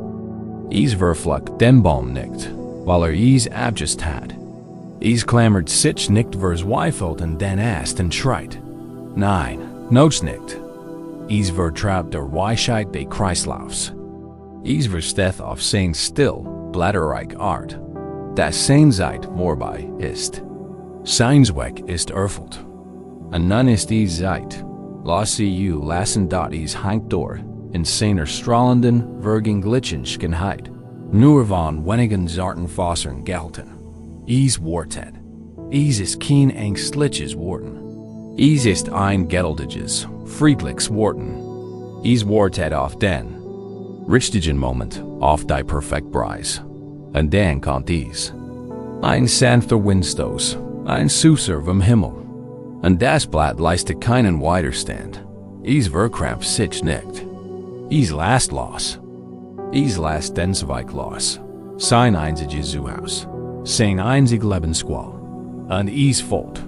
Da der Fall ist kein plumps, chaotisches Kratchen. Es ist ein Tanz. Wirbelt und gleitet auf den Luftströmungen. Auf dieser Kursen, letzten. Ries ist der völlig frei. Hat sich den großen, unsichtbaren Kräften des Universums ergeben. Der Schwerkraft, dem Wind. Und in dieser Hänge findet sein letzt Neid. Sanft landet es auf dem Wallboden und rät sich in einen Teppich. Seiner Artgenossen ein. Es ist nun still. Dort wird es den langen Winter aber liegen bleiben und langsam werden. Sich zersetzen und eins mighty der Erde werden. Sein Substanz wird zu fruchtbarem Boden, der die Wurzeln des Baumes, von dem es gefallen ist, nährend. Die neuen Knospen nährt, die im nächsten Frühling springen. Es ist kein End. Es ist eine Transformation. Es ist ein Rückkehr zum Ganzen. Dies ist die Lehre von Beständigkeit. Oder Anikes ist eins der drei grundlegenden Existenzmerkmale im Buddhismus. Els ist in ständigem Wandel. Nichts ist von Dauer. Unsere Beziehungen, unsere Gefühle, unser Körper, unser ganzes Leben. Sie alle sind wie das Blatt. Sie haben eine Gerechtigkeit. Dies Wahrheit zu bekämpfen, bedeutet, ein selbst immenses Leid zuzufügen. Sie zu akzeptieren und zu lernen, mit ihr zu tanzen, bedeutet, tiefen Frieden und Nähe zu finden. Die End der Verlensblatt ist unsere Metapher für die Bindung, die du loslassen möchtest. Dieser Job, dies Beziehung, dieser Lebensabschnitt, dies Version von dir selbst, die es nicht mehr gibt. Du hast dich und den erst geklammert, voller Angst wie dem Herbst. Du erinnerst dich an das Grund des Sommers und weiderst dich. Das Gold des Herbstes anzunehmen.doch. Die Trennschicht hat sich bereits gebildet. Die Verbindung ist in der Realität bereits durchströmt. Das Einzig, was das Blatt jetzt noch käme. Zweig heilt, ist den eigenen Erinnerung, den eigener Widerstand. Vergebung is also dieser Visualisierung. Vergebung würdigen Sie sich die Bindung, die Sie haben. Betrachten Sie sie als dieses wunderschöne Herbstblatt. Würdigen Sie für einen Moment seinen Sommer. Sehen Sie sein Luftensgrund, sein Leben, seinen Sinn. Seien Sie dankbar für die Nahrung und Freude, die es Ihnen gebracht hat, das betrac es, wie es heute ist. Ein Herbstblatt. Sehen Sie sein wunderschönen, leuchtenden Farben. Die Farben der Weisheit, der Erinnerung, der gelernten Lektionen. Es ist wunderschön, gerade in dieser Gerechtigkeit. Dass die Zeit des Loslessens gekommen ist. Der Lebensbaum spart klugerweise seine Energie für das bevorstehende neue Wachstum. Das Festhalten an diesem einen Blatt kostet dich Energie, die du für deinen eigenen zukünftigen Frühling brauchst. Spüren Sie, wie ein sanft Breis weht. Es ist die Breis ihrer eigenen Bereitschaft loszulassen. Es ist kein heftiger Sturm. Es ist ein leiser, mitfühlender Seufzer der Akzeptanz. Es ist Zeit. Und wenn die Breis das Blatt berührt, stellt vor, wie sich die letzten fassen lassen. Kein Nacken, kein Kampf, nur ein sanftes, leises Loslassen. Beobachten Sie, wie das Blatt zu fallen beginnt. Beobachten Sie, wie es tanzt. Beobachten Sie, wie es im goldenen Licht wirbelt. Es fällt nicht ins Leer. Es gibt sich der liebevollen Anziehungskraft der Erde hin. Es ist auf dem Weg nach Haus, das lässt es sanft auf dem Boden landen. Sieh, wie es dort in Frieden ruht. Es hat sein Respendet. Es ist vollständig. Under. Erst, den es verlassen hat, ist wieder traurig noch leer. Es wurde geduldig auf die Winterruhe, die einem neuen Frühling, neuen Knospen und neuen Blättern vorausgeht. Atmen Sie dieses Gefühl des Friedens, der natürlichen Zyklen und der ermutigen, wallenden ein. Loslassen ist kein Gewaltsamerigkeit. Es ist ein sanft Hingab an die Wahrheit dessen, was ist. Es bedeutet, Teil der wunderschönen, endlosen Tanzes von Leben, Tat und Erinnerung zu sein. Wenn das Bild des Walls verblasst, tragen Sie das Gefühl dieses ermutigen, tanzenden Blatts in sich. Es ist das Gefühl von Freiheit. Es ist das Gefühl von Frieden. Und stellen Sie sich diese Art Frage. Wie würde es sich anfühlen, Ihren Griff der mit eines vollenden Blatts zu lassen? Wir haben die Kunst der würdevollen Loslassens gebietet, wie ein Blatt seinen Ast loslässt. Da oft klammern wir uns nicht einmal an den Ast selbst. Wir klammern uns an eine Erinnerung, eine Vorstellung, ein idealisiertes Bild von dem, was war. Wir lieben nicht die Person, sondern unsere Geschichte über sie. Wir trauen nicht die Realität Beziehung, sondern das wunderschöne Spiegelbild, das wir im Wasser gesehen haben. In diesem Abschnitt geht es darum, den Mond von seinem Spiegelbild zu unterscheiden. Die Realität von unserer romantisierten Erinnerung. Es gibt ein klassisches Zen-Geschichte, die dies menschliche Neigung perfekt beschreibt. Ein Grubaffen spielt in einer klaren, schönen Nacht in den Bäumen. Der Wallmann leuchtet hell am Himmel, ein perfekt silbern Scheib. Unter ihnen befand sich ein tiefer, stiller Brunnen. Der jüngere Affen blickt hinunter und sah das strahlende Spiegelbild des Monks im Brunnenwasser. Oh, war fasziniert. Noch nie hat etwas so schönes, so nahes, so scheinbar erreichbares gesehen. Set, rief aufgeregt den anderen zu. Der Mond ist vom Himmel gefallen. Und liegt im Brunnen. Wir müssen ihn retten. Die anderen Affen, die nicht gerade für tiefen Gedanken beacon waren ebenso aufgeregt und beunruhigt. Sie sahen den wunderschönen, schimmernden Mann im Wasser und glotten. Es sei echt. Der älteste Aff, der sich für den Anführer hielt, schmiedet einen Plan. Wir müssen ein Kette bilden, Verkendida. Ich halt mich in diesem starken Ast fest, du in meinem Schwanz.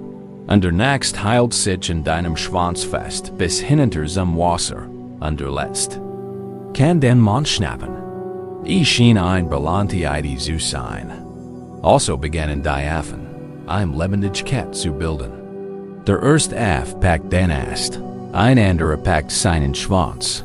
Und no China, bis ein lange baumelt Affenkett sich bis zur Oberfläche des Brunnens erstreckt.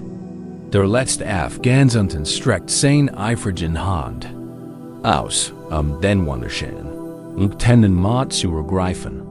Da kaum berührten sein Finger das Wasser.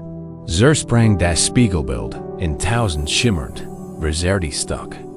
In seiner Verwirrung und Panik, die Zerberschenen Stück zu greifen, schlug sich. Der Affenkett schwankt heftig. Und dann, mit einem lauten Knall, brach der Ast, in dem sie sich alle festhielten, unter ihrem vereinten Gewicht.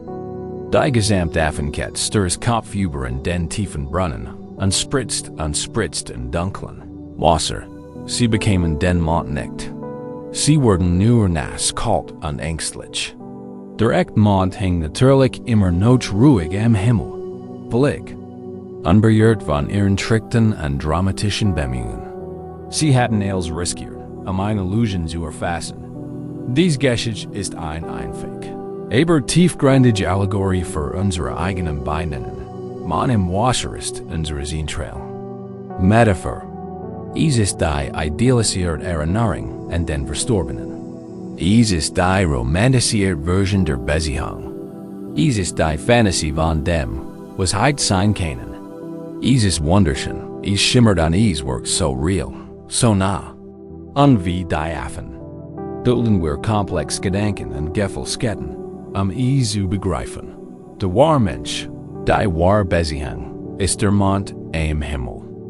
Our fern komplex und vielleicht nicht so perfekt rund und leuchtend, wie wir in Erinnerung haben. Hat sein eigenen Krater, sein eigenen Schatten, sein eigen Laufbahn. Die sich von unserer Unterschied. Die Realität war, was sie war. Da der Geist, in seiner Trauer und Sehnsucht, blickt in den Brunnen der Erinnerung und sieht ein perfekter, jugendlicher Version. Und es ist diese Spiegelung, die wir uns verlieben. Es ist dieses Spiegelbild, das wir aus der Vergangenheit retten wollen. Unsere Affenkett ist unser Grubbeln. Es ist unsere Kett von wenn ich da nur anders gewesen wäre. Ein Aff packt einen Schwanz. Dann wäre geblieben. Ein anderer Aff schließt sich der Ketten. Und wir wären so glücklich gewesen, ein anderer Aff. Und unser Leben war perfekt gewesen, genau wie. Das ist wunderschön Bild, das ich im Kopf habe. Der letzte Aff griff nach dem Wasser. Wir investieren so viel Energie, so viel emotional Last in dies Kett. Els in der Hoffnung, eine Illusion zu erfassen. Und das unvermeidliche Ergebnis ist, dass der Ast unserer gegenwärtigen Realität bricht und wir ins kalte Wasser des Leidens fallen. Wir wurden nass. Den Mond bekamen wir nicht. Die Lehrheier bestet in der Unterscheidung zwischen Konzepten. Realität und ultimative Realität unserer konzeptionellen Realität ist die Geschichte. Die wir uns selbst erstellen, das Bild, das wir haben, der Mond im Wasser. Die ultimative Realität ist die komplex, unfassbare Wahrheit der Situation, der Mond am Himmel. Frieden kommt, wenn wir aufhören, nach dem Spiegelbild zu greifen und stattdessen lernen, den wahren Mond zu schätzen, selbst in seiner Fern. Lass uns jetzt darüber nachdenken. Lass dich zur Ruhe kommen. Denken die Person an die Beziehung, die du trauerst. Lass die Vertraut liebgewonnen Erinnerung aufkommen. Sieh sie in all ihrer Schönheit. Der perfekte Moment, das perfekte Lächeln, das Gefühl perfekter. Verbundenheit. Das ist der Mond im Wasser. Ist wunderschön. Kann sein Schönheiten ohne zu teilen. Jetzt möchte ich, dass sie einen sanften Perspektiv wechsel wahrnehmen. Wie ein Aff, Der plötzlich aufliegt, Mugstitch. Das sie ihrem Blick aus dem Brunnen, ihre Erinnerung heben an in den weiten, dunklen Himmel der Realit blicken. Sie den wahren Mond. Erken, dass die real Person nicht das perfekt Spiegelbild. War. Sie war ein komplexes menschliches Wesen mit Fällen, eigenen Ängsten an einem eigenen Weg. Erken, dass die real Beziehung nicht immer strahlend und perfekt war. Sie hatte schwierigen Momente, im Missverständnis, Krater. Dies ist kein Eket der Bitterkeit oder des Zynismus. Es ist ein Eket der Liebe zur Wahrheit. Es bedeutet, die Realit dessen zu ehren, was war, nicht nur die Fantasie. Blicken Sie nun wieder auf das Wasser hinunter. Sehen Sie die Spiegelung als das, was sie ist. Ein wunderschönes, aber letztlich leeres Bild. Es ist ein Bild, ein Geschichte, die Verstand an Herz erschaffen haben. Sie können das Bild lieben, aber verwechseln Sie es nicht damit. Dem Original. Stellen Sie sich vor Ihrem geistigen Auge die Achtsamkeit vor, Ihr eigen Gedanken, die danach greift. Und treffen Sie ein bewusste Entscheidung. Lassen Sie den Schwanz los. Lassen Sie die Kette zerbrechen. Sie sind der Einzig. Der die Weisheit besitzt, sich nicht mehr an der Rettungsmission zu beteiligen. Sie lassen die anderen Affen fallen, bleiben aber sicher am Ufer an beobachten. Du kannst jetzt im Brunnen sitzen und die Schönheit des Spiegelbilds bewundern, ohne es besitzen zu müssen. Du kannst es als Erinnerung betrachten, als Zeugnis. Wann etwas, das war, aber nicht als etwas, das man begreifen kann. Und du kannst auch aufblicken an den echten Mond am Himmel bewundern, sein Entfernung und sein Realit akzeptieren. Du wirst nicht länger die Vergangenheit in die Gegenwart zu sehen. Du lässt die Vergangenheit sein und die Gegenwart. Der kalte Schock des Leidens instead durch den Versig, die Illusion zu greifen. Der Frieden instead, wenn du sie loslässt, an die Aufmerksamkeit auf den Festen Boden richtest, auf dem du gerade st dort, lass dieses Bild im Gedächtnis bleiben, wenn wir weitermachen. Der ruhige, Echtmond am Himmel und sein wunderschönes, unantastbares Spiegelbild im Wasser. Du bist frei von dem verzweifelten Verlangen, etwas zu greifen. Du bist frei, einfach zu sein. Und behalt diesen sanften Unterschied in deinem Herzen.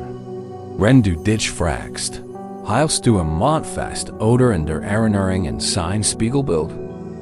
Wir haben nachschauen auf den anderen geschaut und die Natur unserer Bindungen erkannt. Nun müssen wir den mitfühlenden Blick ganz auf uns selbst richten.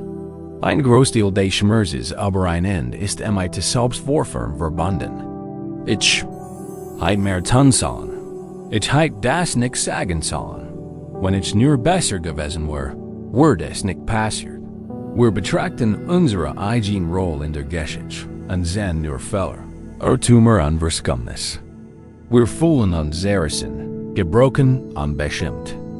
In diesem Abschnitt geht es darum, zu lernen und selbst nicht mit dem Faden der Kritik, sondern mit dem goldenen Faden des Selbst Mitgefühls zu Heilen, dort in einem japanischen Kloster lebt ein junger, ernsthafter Mensch. Das Wort tiefgelegt, aber auch etwas tollpatschig war. Eines Tages, als zu seinen Morgenpflichten eilt, blieb sein schlicht-braun-Rob in einem zersplitterten Turm hängen. Hört ein scharfes, riesendes Gegasch. Als nach unten blickt, entdeckt einen langen, hustlichen Riss im Stoff, direkt über seinem Knie. Ein wohlheiser Scham Birkemann. Sein Rob war einer seiner wenigen Besitztümer, ein Symbol seiner Hingabe. Sie durch sein eigen Achtsamkeit beschädigt zu haben, fühlt sich wie ein tiefst persönliches Versagen ein Makel in seinem Charakter. Den Rest des Tages verbringt damit, den Riss zu verbergen, den Stoff umzufolgen und sein Hand darüber zu halten. In der Hoffnung, der Meister würde es nicht bemerken. Erfolgt sich unwürdig, fehlerhaft, ein schlechter Ch. Am Abend rief der Meister nach ihm. Der Jungmann schnürt sich mit gesenktem Kopf und klopfendem Herzen und versigt, den Riss zu verbergen. Da der Meister hat ihn bereits gegessen, wirkt nicht wundend. Sein Augen strahlten verständnis aus. Ich sehe gut. Ist Zerrissen, sagt der Meister ließ. Die Augen des jungen Mannes fühlten sich mittragen. Es tat mir so leid, Meister. Ich war unvorsichtig. Ich habe versigt. Der Meister schüttelt sanft den Kopf. Ein guendes Stoff. Ari T. Das ist kein Versigen. Das ist ein Chance. Komm. Führt den jungen Mann in einen kleinen Raum, in dem ein einzelner Kurs brennt. Holt ein klein lackiert Schachtel hervor. Darin, eingebett auf einem Seitenbett, befand sich keine Spall einfachen braunen Garns, passender Robe, sondern ein Spall aus strahlendem, goldenem Garn. Wir würden das wieder gabmachen, sagt der Meister. Anstatt zu schimpfen, setzt sich zu dem jungen Mann und lehrt ihn geduldig die Kunst dessen zu günstig. Was so viel wie golden Verbindung bedeutet, ist die japanische Kunst, zerbrochene Keramik zu reparieren. Dabei werden die Bruchstellen nämlich Lack ausgebessert, damit Gold, Silber oder Plattenpulver besbaut oder vermischt wird. Diese Philosophie betrachtet Bruch und Reparatur als Teil der Geschichte eines Objekts und nicht als etwas, das zu verbergen gilt. Sie würdigt den Schatten, anstatt in zu schleiern. Mighty langsamen.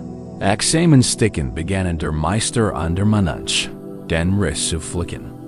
Der golden Faden hab sich deutlich vom schlichten braunen Stoff ab. Verbarg den Riss nicht, sondern ließ ihn erstrahlen.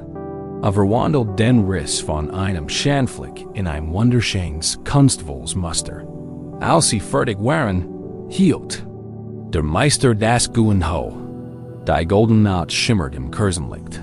Schau, sagte, den Guen ist nicht ruiniert. Es ist jetzt schöner als über. Und der Naht, wo es geflickt wurde, ist es stärker. Und jetzt hat es ein Geschichte. Es hat Charakter. Dies golden Linie erinnert nicht an den Nachlässigkeit, sondern an die Sorgfalt und Aufmerksamkeit, die du seiner Heilung gewidmet hast. Schäm dich nicht für den Riss und Bruch. Sie sind die Stellen, an denen das Gold eindringen kann. Dies ist die Praxis des Selbst Mitgefühls. In der buddhistischen Tradition ist dies Karuna, was auf dem Mighty Mitgefühl übersetzt wird. Und es muss unbedingt soll auf uns selbst als auch auf andere angewendet werden. Wir sind der Jungmensch. Dieser sein Rob ist unser Herz, unsere. Psych, unser Selbstwertvoll nach einem schmerzhaften Ende. Wir spüren den Riss, den Schaden, und unser erster Instinkt ist Scham. Wir versichern, es zu verbergen. Wir verurteilen uns selbst davor, gebrochen zu sein. Selbst Mitgefühl zu üben bedeutet, sich mit der eigenen Zerbrochenheit auseinandersetzen. Nicht mit Kritik, sondern mit einer goldenen Spall. Es ist die Bereitschaft, uns selbst. Mit gut zu heilen und unsere Wunden nicht als Fehler, sondern als Teil unserer einzigartigen und wunderschönen Geschichte zu sehen. Unsere Metaphor ist es gut mit goldenem Faden ausbessern. Der Riss ist der Fehler, denn sie ihre Meinung nicht gemacht haben. Das Sicherheit, das Wunschtigkeit nicht. Die Selbstwurf, die sie mit herumtragen. Selbstmitgefühl streitet nicht mit dem Fehler. Ich sag nicht, nein, du warst perfekt. Ich sagt, ja, hier ist dein Riss. Und jetzt lassen sie mein Gold flicken. Das Gold ist dein Gut, die du dir selbst zeigst. Das Gold ist das Verständnis, das du mit deinem Wissen und deinen Mitteln Demos den Besties gegeben hast. Das Gold ist die Weisheit, die du aus der Erfahrung gewonnen hast. Das Gold ist die Vergebung, die du dir selbst schenkst, weil du nicht perfekt warst. Du wirst nicht den Riss unsichtbar zu machen. Du machst ihn schon. Du integrierst ihn in den Geschichte und verwandelst ihn von einer Quelle der Scham in eine Quelle der Stärke und widerstandfähig. Den Gebrochenen Stellen werden, wenn sie mit Mitgefühl gepflegt werden, zu den ganzen Teilen von dir. Versiken wir dies heilend Übung jetzt. Verweilen sie in einem Raum der Still und Sanftheit. Lassen sie ein Gefühl der Gut. Den Raum an der Herzerfung. Denken sie nun an ein konkret Sach, für die sie sich in der gescheiterten Beziehung die Schuld geben. Ein Riss in ihrem eigenen Job. Ein dummes Wort. Ein Moment der Angst. Ein verpasste Gelegenheit. Spüren sie den vertrauten Stick der Scham oder des Bedauerns, der damit einhergeht. Dies ist der Moment, in dem der Mensch zum ersten Mal den Riss in seiner Robe bemerkt. Nehmen sie das Gefühl einfach wahr. Hier ist Scham. Hier ist Bedauern. Jetzt bist du der Zen-Meister und triffst dich mit deinem jüngeren Ich. Du bist nicht hier, zu schimpfen. Du bist hier, zu heilen. In deinen Händen heilst du. Ein Nadel an ein Spol schimmernden goldenen Fadens. Dieser Faden bestet aus reinem, bedingungslosem Mitgefühl. Vor den goldenen Faden im Riss. Mach wir deinem geistigen Auge den ersten Stick. Wenn du den Faden durchgehst, denk an dich selbst. Du hast gelernt. Stick. Du hattest. Schmerzen. Stick. Du hast den Besties gegeben. Stick. Sieh, wie sich die golden Naht zu bilden beginnt. Sie verbergt den Riss nicht. Sie zeichnet ihn meitlich nach. Sie erkennt die Realität der Wand und heilt sie gleichzeitig. Mit jedem Stick lässt du die Vergangenheit nicht aus. Du integrierst sie.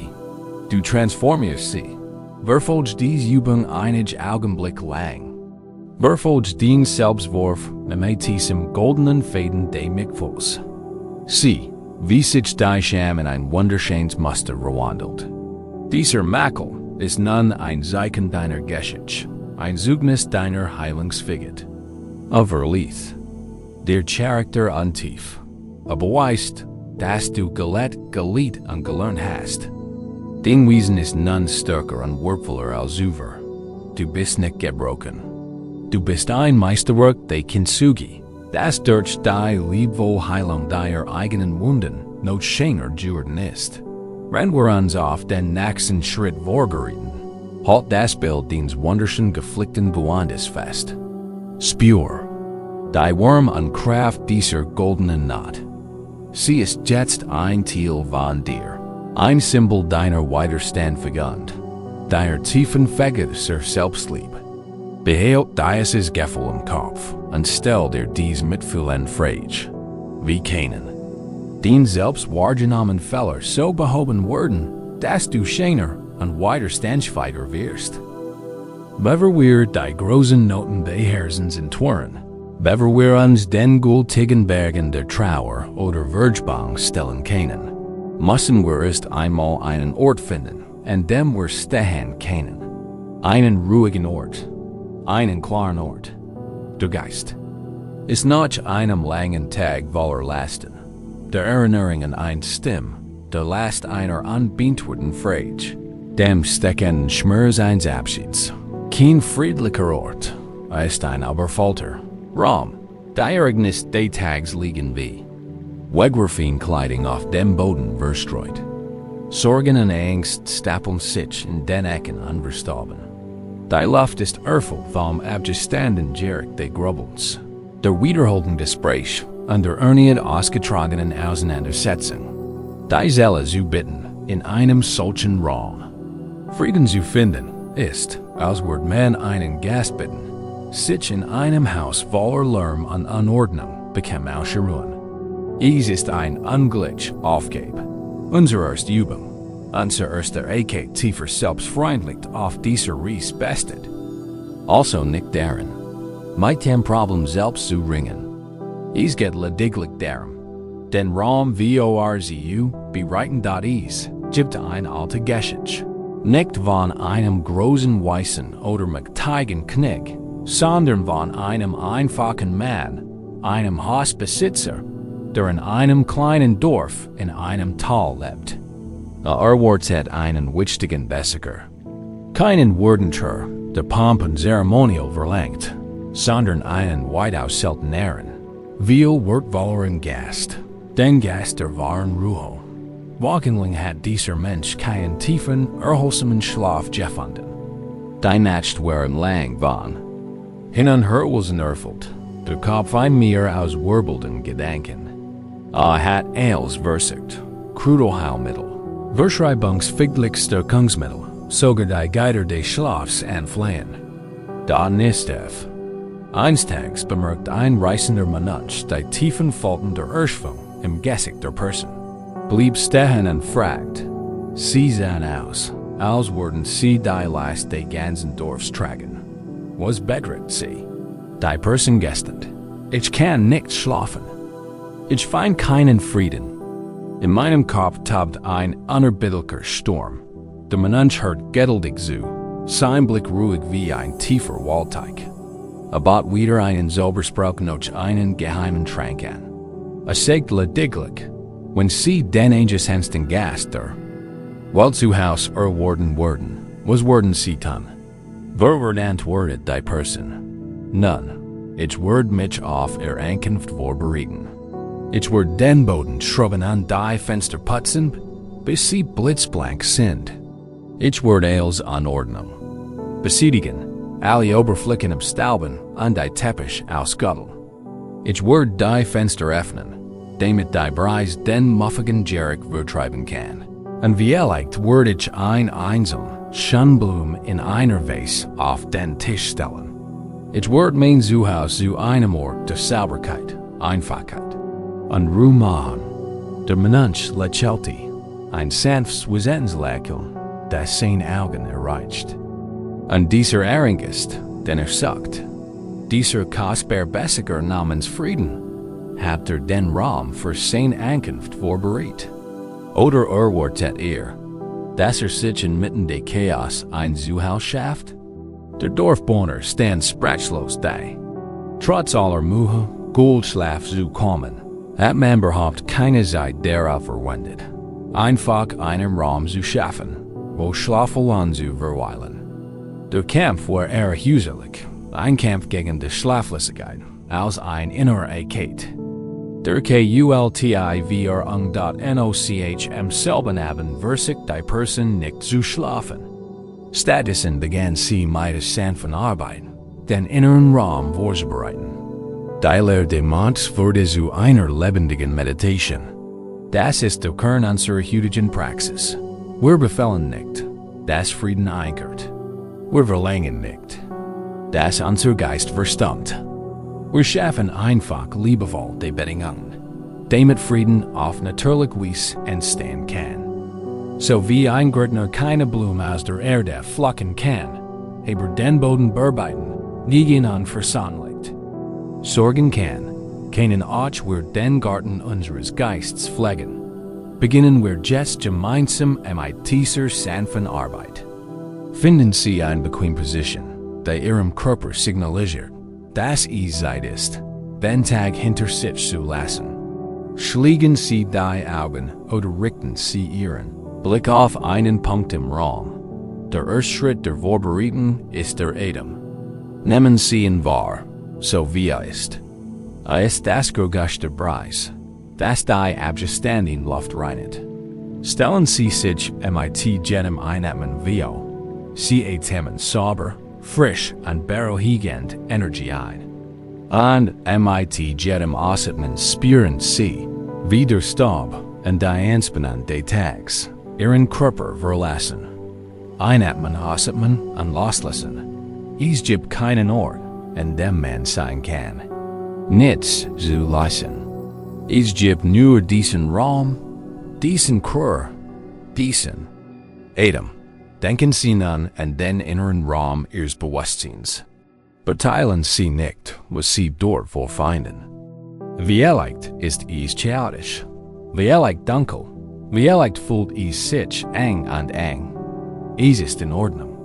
Wir sind nicht hier, den zuständigen Raum zu beurteilen, sondern nur, ihn zu pflegen. Unser Erstwerkzeug ist ein einfacher. Sanfte Bessen. Das ist der Bessen des Bewusstseins. Fangen wir an zu fegen. In einer Akt des Zimmers findest du vielleicht die Verpflichtungen des Tages, die E-Mails, die du verschickt, die Aufgaben, die du erledigt hast, die Besorgungen, die du gemacht hast. Sie liegen dort auf einem Stapel. Sie sie aus das, was sie sind, erledigt. Sie sind erledigt. Sammel sie mit einem sanften, bewussten Gedankenschwung ein. Nimm sie wahr. Dank Ihnen für Ihre Rolle in diesem Tag. Und dann, mit dem nächsten Ausatmen, fiech Sie zur Tür hinaus. Sieh zu, wie Sie in der Vergangenheit verschwinden, wo Sie hingehören. Die Eck ist jetzt etwas freier, dat in einer anderen Eck stapeln sich vielleicht die Gespräch. Den Wort, die zu dir gesagt wurden. Manchmal gern angenehm sein, ander schwierig. Du siehst sie wie einen Noten ineinander verstrickt. Du musst den ganzen Noten nicht auflösen. Das ist Arbeit für ein anderes Mal. Just ist dies einfach nur zu fegen. Sieh das ganz Bundle aus Worten, Interaktion und sozialer Energie. Es hat seinen Zweck verhüt erfüllt. Und nun ist seine Zeit vorbei. Fiech diesen Gesprächsnoten mit deinem Besten der Achtsamkeit sanft zur Tür und beim nächsten langsamen Ausatmen lass du ihn los. Lass ihn los. Spür den Raum, in dem war. Jetzt still und ruhig. Schauen wir uns nun die Muckbellen zimmern. Hier setzen sich die schweren Dinge. Hier steht der Schwerschreitig mit all ihren Verantwortlichkeit, ihrer Identität, ihren Rollen im Leben, als die mit einer dicken Staubschicht bedeckt. Dem Staub von Ich sollt. Ich muss. Unser Rucksack hier ist nicht der Besten, sondern ein weiches Touch des Mitgefühls.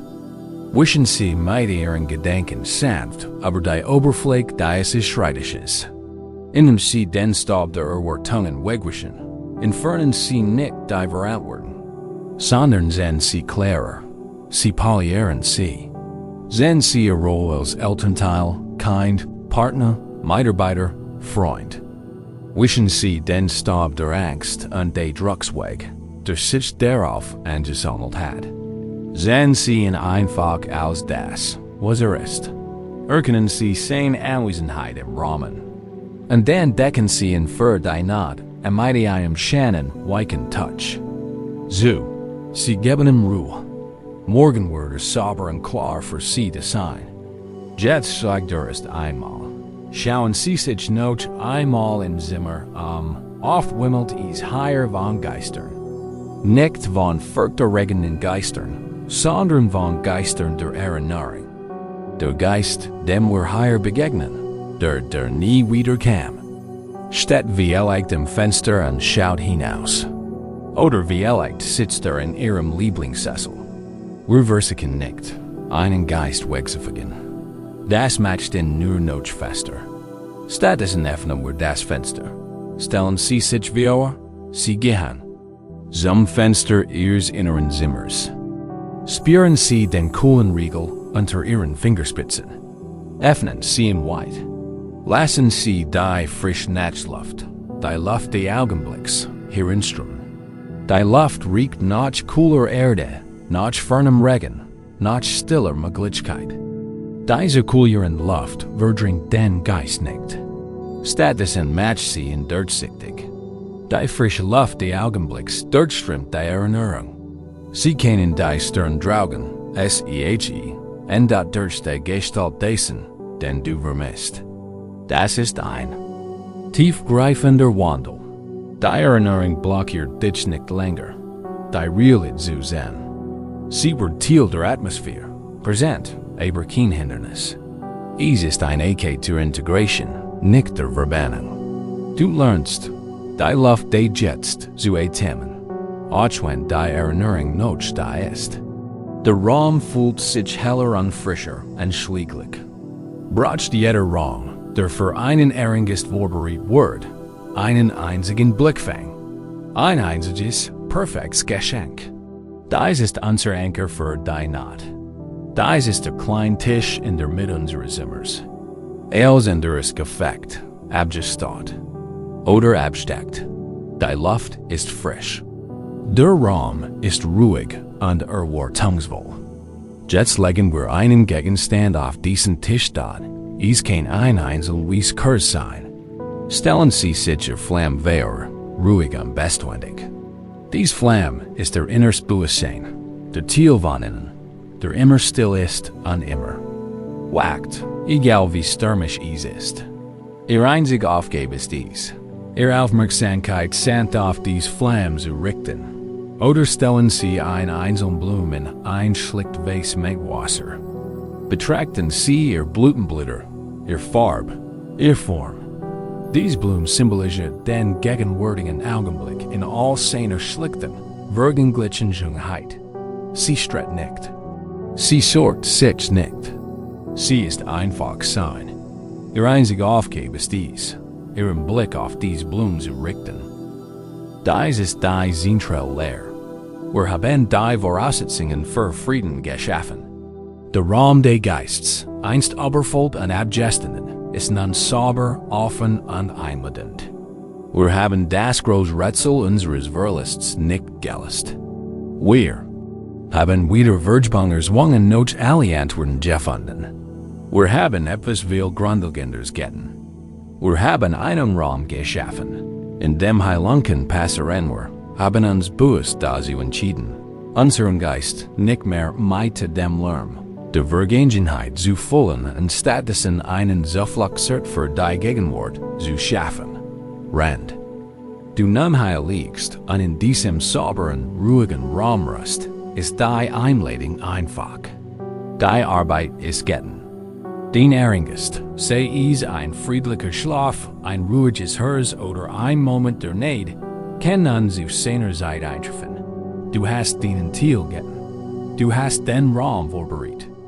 Es bleibt nicht weiter zu tun, als hier in der Stille. Zu ruhen, die du so liebevoll geschaffen hast. Die Metaphor des leeren Raums kannst du jeden Abend mit dir tragen. Die Übung kann so kurz oder so lang sein, wie du brauchst. An manchen Abenden reicht vielleicht nur ein schnelles Fegen.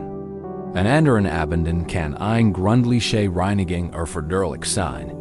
Das Schöne an dieser Übung ist der Skalierbarkeit und der Tiefeinfachkeit. Sie ist ein Zeichen davor, dass du einer friedlichen inneren Welt würdig bist. Sie ist ein Bestätigung davor, dass du die Macht hast, nicht die höhere Welt zu kontrollieren, sondern die innere Welt zu kultivieren. Dies ist die Grundlage, auf der jede weitere Heilung aufbaut. Ohne diesen Raum geben wir einfach mighty. Unserem Schmerz in einem überfüllten chaotischen Raum. Da mit diesem Raum haben wir Klarheit. Wir haben Still. Wir haben einen Zufluchtsort. Von dem aus wir mighty mit einem Mitgefühl in unser eigenes Herz blicken können. Wenn Sie weiter atmen. Und hier in diesem ruhigen Raum. Denn Sie geschaffen haben, ran. Lassen Sie ein letztes Frage sanft durch die Still schweben, nicht als ein zu losendes Problem, sondern als einen letzten, sanften Bessenstrick. Welchen letzten mentalen Ballast können Sie aus dem Weg räumen? Ihren Geist auf die Ruhe vorzubereiten? Suche nicht danach. Lass die Antwort einfach aufkommen. Ein Sorge am Morgen? Ein schwellender Groll von gestern? Ein klein, nagende Angst? Sie, und lass sie mighty deinen nächsten Ausatmen von Bessen. Deiner Absicht sanfter zur hinausfliegen. Sieh zu, wie sie verschwindet. Und spüre die letzt tief still eines Raums, der wahrhaftig bereit für seinen Gast ist. Hier beginnen wir, in der Still, im sauberen leeren Raum. Das ist unsere Grundlage. Und von hier aus können wir beginnen. Deiner der Geist im Fenster zu erforschen. Nicht mi Angst, sondern mi einem ausgeruhten und friedvollen Herzen. In dir steckt ein Kraft, die du vergessen hast. Es ist nicht die Kraft der Guld, die Schmerz verdrängt oder Mauern gegen Kummer errichtet. Es ist ein Stillkraft, ein Tiefkraft, ein kraftbleibender Prozess. Diese Kraft zu berühren, müssen wir zunächst unsere Perspektive ändern. Uns vom Chaos der Unmittelbaren lesen und uns selbst aus einer verändern. Denn Perspektive bietet sie sich für einen Moment einen großen Berg, wie nicht einen konkurrenten Berg, den sie gegessen haben, sondern die Idee eines Berges, eines archetypischen Gipfels, der seit Jahrtausenden steht. Sein Wurzeln liegen tief in der Erde, im Innersten der Welt verankert. Sein Gipfel ragt in den Himmel. Ein Stammer sucht den losen Wechsels von Tag und Nacht. Dieser Berg ist nicht nur ein Gebäude aus Fels und Stein. Ist ein Wesen von unermesslicher Still. Dieser Berg hat erlebt. 10.000 Frühling lang hat die sanfte Berührung der Sonne gespürt. Die winzig Wildblumen aus seinen Felsspalten herverlockt. A War in das Lugtend unglaublich. Grund neuen Lebens gehelt und lauscht dem fröhlichen Gesang der Vögel. Die zurückkehrten, auf seinen Felsvorsprüngen in Nester zu bauen. Der Berg empfängt die Such des Frühlings in vollen Zügen und lässt sich von der Schönheit schmecken. Ohne zu haften, wohl wissend, dass auch dies Gerecht vergänglich ist. Dann kommt die wohl kraftvoll Hitze des Sommers. Die Sonne brennt unerbittlich und feurig auf die grüne Wand. Die Luft flimmert wie Hitze, und die Tage sind lang und manchmal anstrengend. Heftig Gewitter sammeln sich seinen Gipfel und entfesseln Regenguss, die neue Fade die Henge hinunter. Graben und Blitz, die den Himmel zerreigen. Deren Donnens grollen durch die Täler halt. Der Berg schreckt nicht wie oder wat der Sturm zurück. Beschwert sich nicht über die Hitze. Steht einfach da, fest und präsent. Lasst die Energie des Sturms über sich hinwegspannen, wissend, dass sein Kern unberührt ist.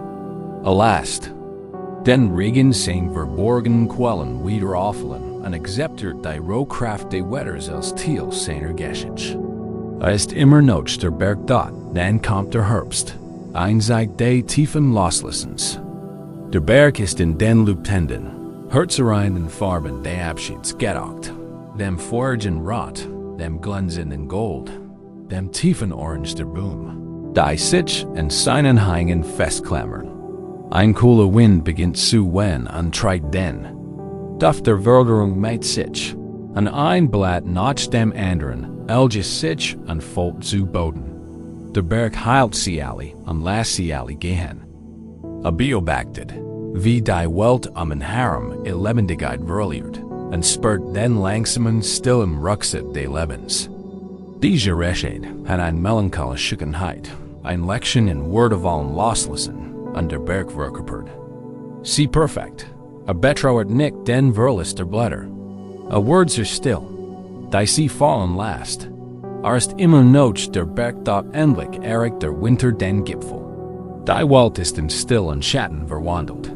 Schwer Schneedigen fallen. Herabund bedecken die Oberfläche, mit einem makellosen, feierlichen Weis. Die Kälte ist tief und durchdringend und lässt die Wasserfall zu prächtigen Eiskulpturen gefrieren. Die Still ist absolut, nur unterbrochen vom Heulen des Winds über die kargen Bergrecken. Für einen Beobachter mag der Berg tot erscheinen. Besiegt von der Hurt der Gerecht. Da tief in seinem Inneren ruht einfach. Sammelt seine Kraft. Trägt den Ski wie einen schweren, friedlichen Mantel. Weiter setzt sich nicht der Kalt. Ist die Kalt, weis eine tiefen Weisheit, dass die Sonne zurückkehren wird. Sein Glaube gründet sich nicht auf Hoffnung, sondern auf Erinnerung. Had tausend Winter erlebt und tausend Frühling. Ist immer noch der Berg, dat las Estians, nun dieses Bild, dieses Wesen, in uns aufnehmen. In diesem Moment bist du dieser Berg. Fühl dich in deinem Körper, spür sein Gewicht. 10%. Spür die Berührungspunkt, der Oberfläche unter dir. Das sind die Wurzeln, die dich im tiefen, festen Herzen der Erde verwehren können. Spüre die Festigkeit deiner Nacken, das Skelett, das dir Form und Kraft verleiht. Ist der Granitkern, deines Wesens. Lass den Wirbelspool dein mittlichste Berges sein, die sich von der Erde bis zum Scheitel deines Kopfs erhebt, dem stillen Gipfel. Atme tief ein und lass beim Ausatmen die Vorstellung los. Ein kleines, zerbrechliches Wesen. So sein, das von den Winden des Lebens hineinherdürfen wird. Lass stattdessen dieses Gefühl immenser, unerschütterlicher Berghaftigkeit über dich kommen. Spür den eigen Festigkeit, den eigen Erhaltungsprozess. Du wirst hier in dieser Form, lange bever der aktuelle Sturm deiner Gedanken und Gefühle. Began. Lassen Sie uns nun das Wetter bewusst wahrnehmen. Das Wetter ist die Aktivität des Geistes und Herzens. Die Gedanken, die Emotionen, die Erinnerungen, die Sorgen, die Pläne, das sind die Wolken. Vielleicht sind die Wolken gerade dunkel und schwer. Ein trauriger Gedanke schwett durch die innere Landschaft und bringt einen kühlen Schatten dar. Trauer meint sich, eine Erinnerung an etwas Verlorenes. Betracht es als Wolk, ein dunkel, grau Gewitterwolk. Acht auf Form, Beschaffenheit, Temperatur. Wie der Berg versichst du nicht, die Wolk weg zu bläsen. Du gerätst nicht in Panik. Du nimmst sie einfach wahr. Du lässt sie das sein, schwebend im weiten Himmel deines Bewusstseins. Du spürst die Kühl, die sie mit sich bringt, aber du weißt, dass den Bergkern nicht kalt ist. Die Wolk sieht vorüber. Du bleibst. Atmen. Du bist der Berg. Vielleicht erscheint ein anderer Art von Wolk, ein Aufblitzen von Wat oder Jürger. Die Erinnerung an einen Schmerz, ein Gefühl der Ungerechtigkeit. Es ist ein Gewitterwolk, nisternd wie Energie. Sie fühlt sich scharf und intensiv. Sie schickt einen Ruck durch die Atmosphäre. Als Berg spürst du diese Energie. Du erkennst die Kraft. Du versichst nicht, den Blitz zu unterdrücken oder den Donner zum Schweigen zu bringen. Das war ein Kampf gegen das Wetter. Ein vergeblicher Kampf. Stattdessen stehst du einfach da, fest und geerdet, und lässt die elektrisch Ladung durch. Du bist groß genug, diesen Sturm einzunehmen, ohne von ihm verschlungen zu werden. Der Sturm ist da, du, nicht zu du. Du bist der Berg. Dann Wolken der Angst ziehen vorbei. Sorgen am Morgen klein. Was war? Wenn Fragen, die über den Himmel huschen. Sie sind leicht, aber zahlreich und kennen die Sonne würdigen. Sie sie als das, was sie sind. Dann, flüchtig Dunst. Als Berg siehst du sie kommen an die Hand. Du rennst nicht jedem hinterher, ihn zu packen und zu untersuchen. Du beobachtest. Einfacher unaufhörlich rastlos bügen wie dem Hintergrund deiner eigenen unermesslichen Still. Sie sind nur Wetter. Sie sind nicht du. Du bist der Berg. Und vielleicht gibt es sogar Momente mit Sonnenschein. Ein schöne Erinnerung. Ein Gefühl von Wärme. Ein Moment des Friedens. Auch das ist Wetter. Es sind wunderschön, willkommen. Wolken, weichen Ways. Wie der Berg sonst du dich in ihrer Wärme. Du geniet das Licht. Aber du versichst nicht, dich im Sonnenschein festzuhalten, denn du weißt, das Festhalten sein eigenes Leid mit bringt, wenn sich das Wetter unweigerlich ändert. Du empfängst das Geschenk der Wärme der Sonne und lässt sie los, wenn sie vorüber ist. Du bist die still, die so Sturm als auch Sonne erlebt, ohne zu einem von beiden zu werden. Das ist die Großlehre des Burges. Den innersts Wesen. Den Grundlegens Bewusstsein ist nicht das Wetter. Du bist nicht den Gedanken, den Gefühl, den Geschichten oder den Schmerz.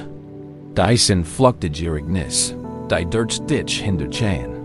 Du bist das still, liebvoll Bewusstsein, in dem sie geschehen. Du bist der Raum, die still, der Berg selbst, all der Schmerz, den du wegen desjenigen fühlst, der nie zurückkäm. Die Trauer, die Wut, die Sehnsucht, die Verwirrung, ist ein magtiges, lang anhaltendes Wettersystem.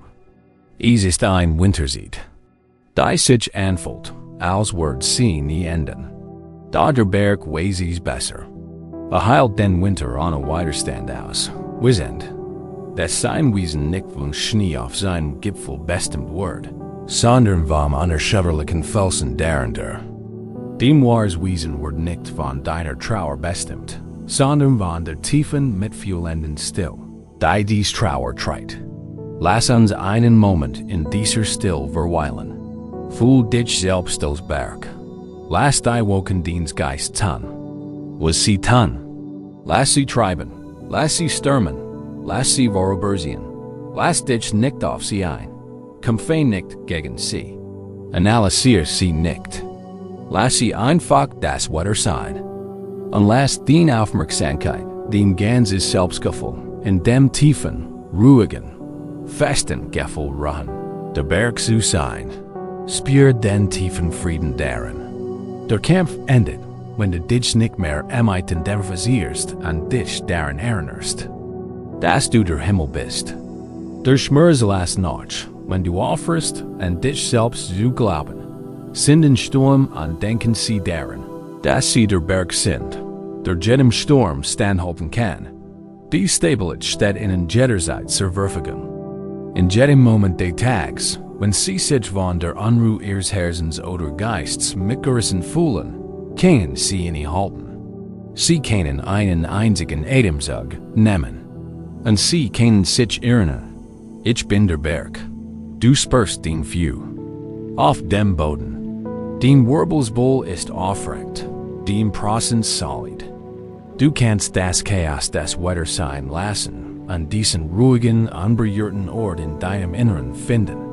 Wenn wir hier in der tiefen Still unserer eigenen Bergnieder ruhen, lassen sie dies frei auf sich wirken, nicht als Herausforderung, sondern als sanft Erkundung. Können sie die unerschütterliche Still des Berges spüren, der sie sind, unter dem sich ständig andauernden Wetter ihres Geists.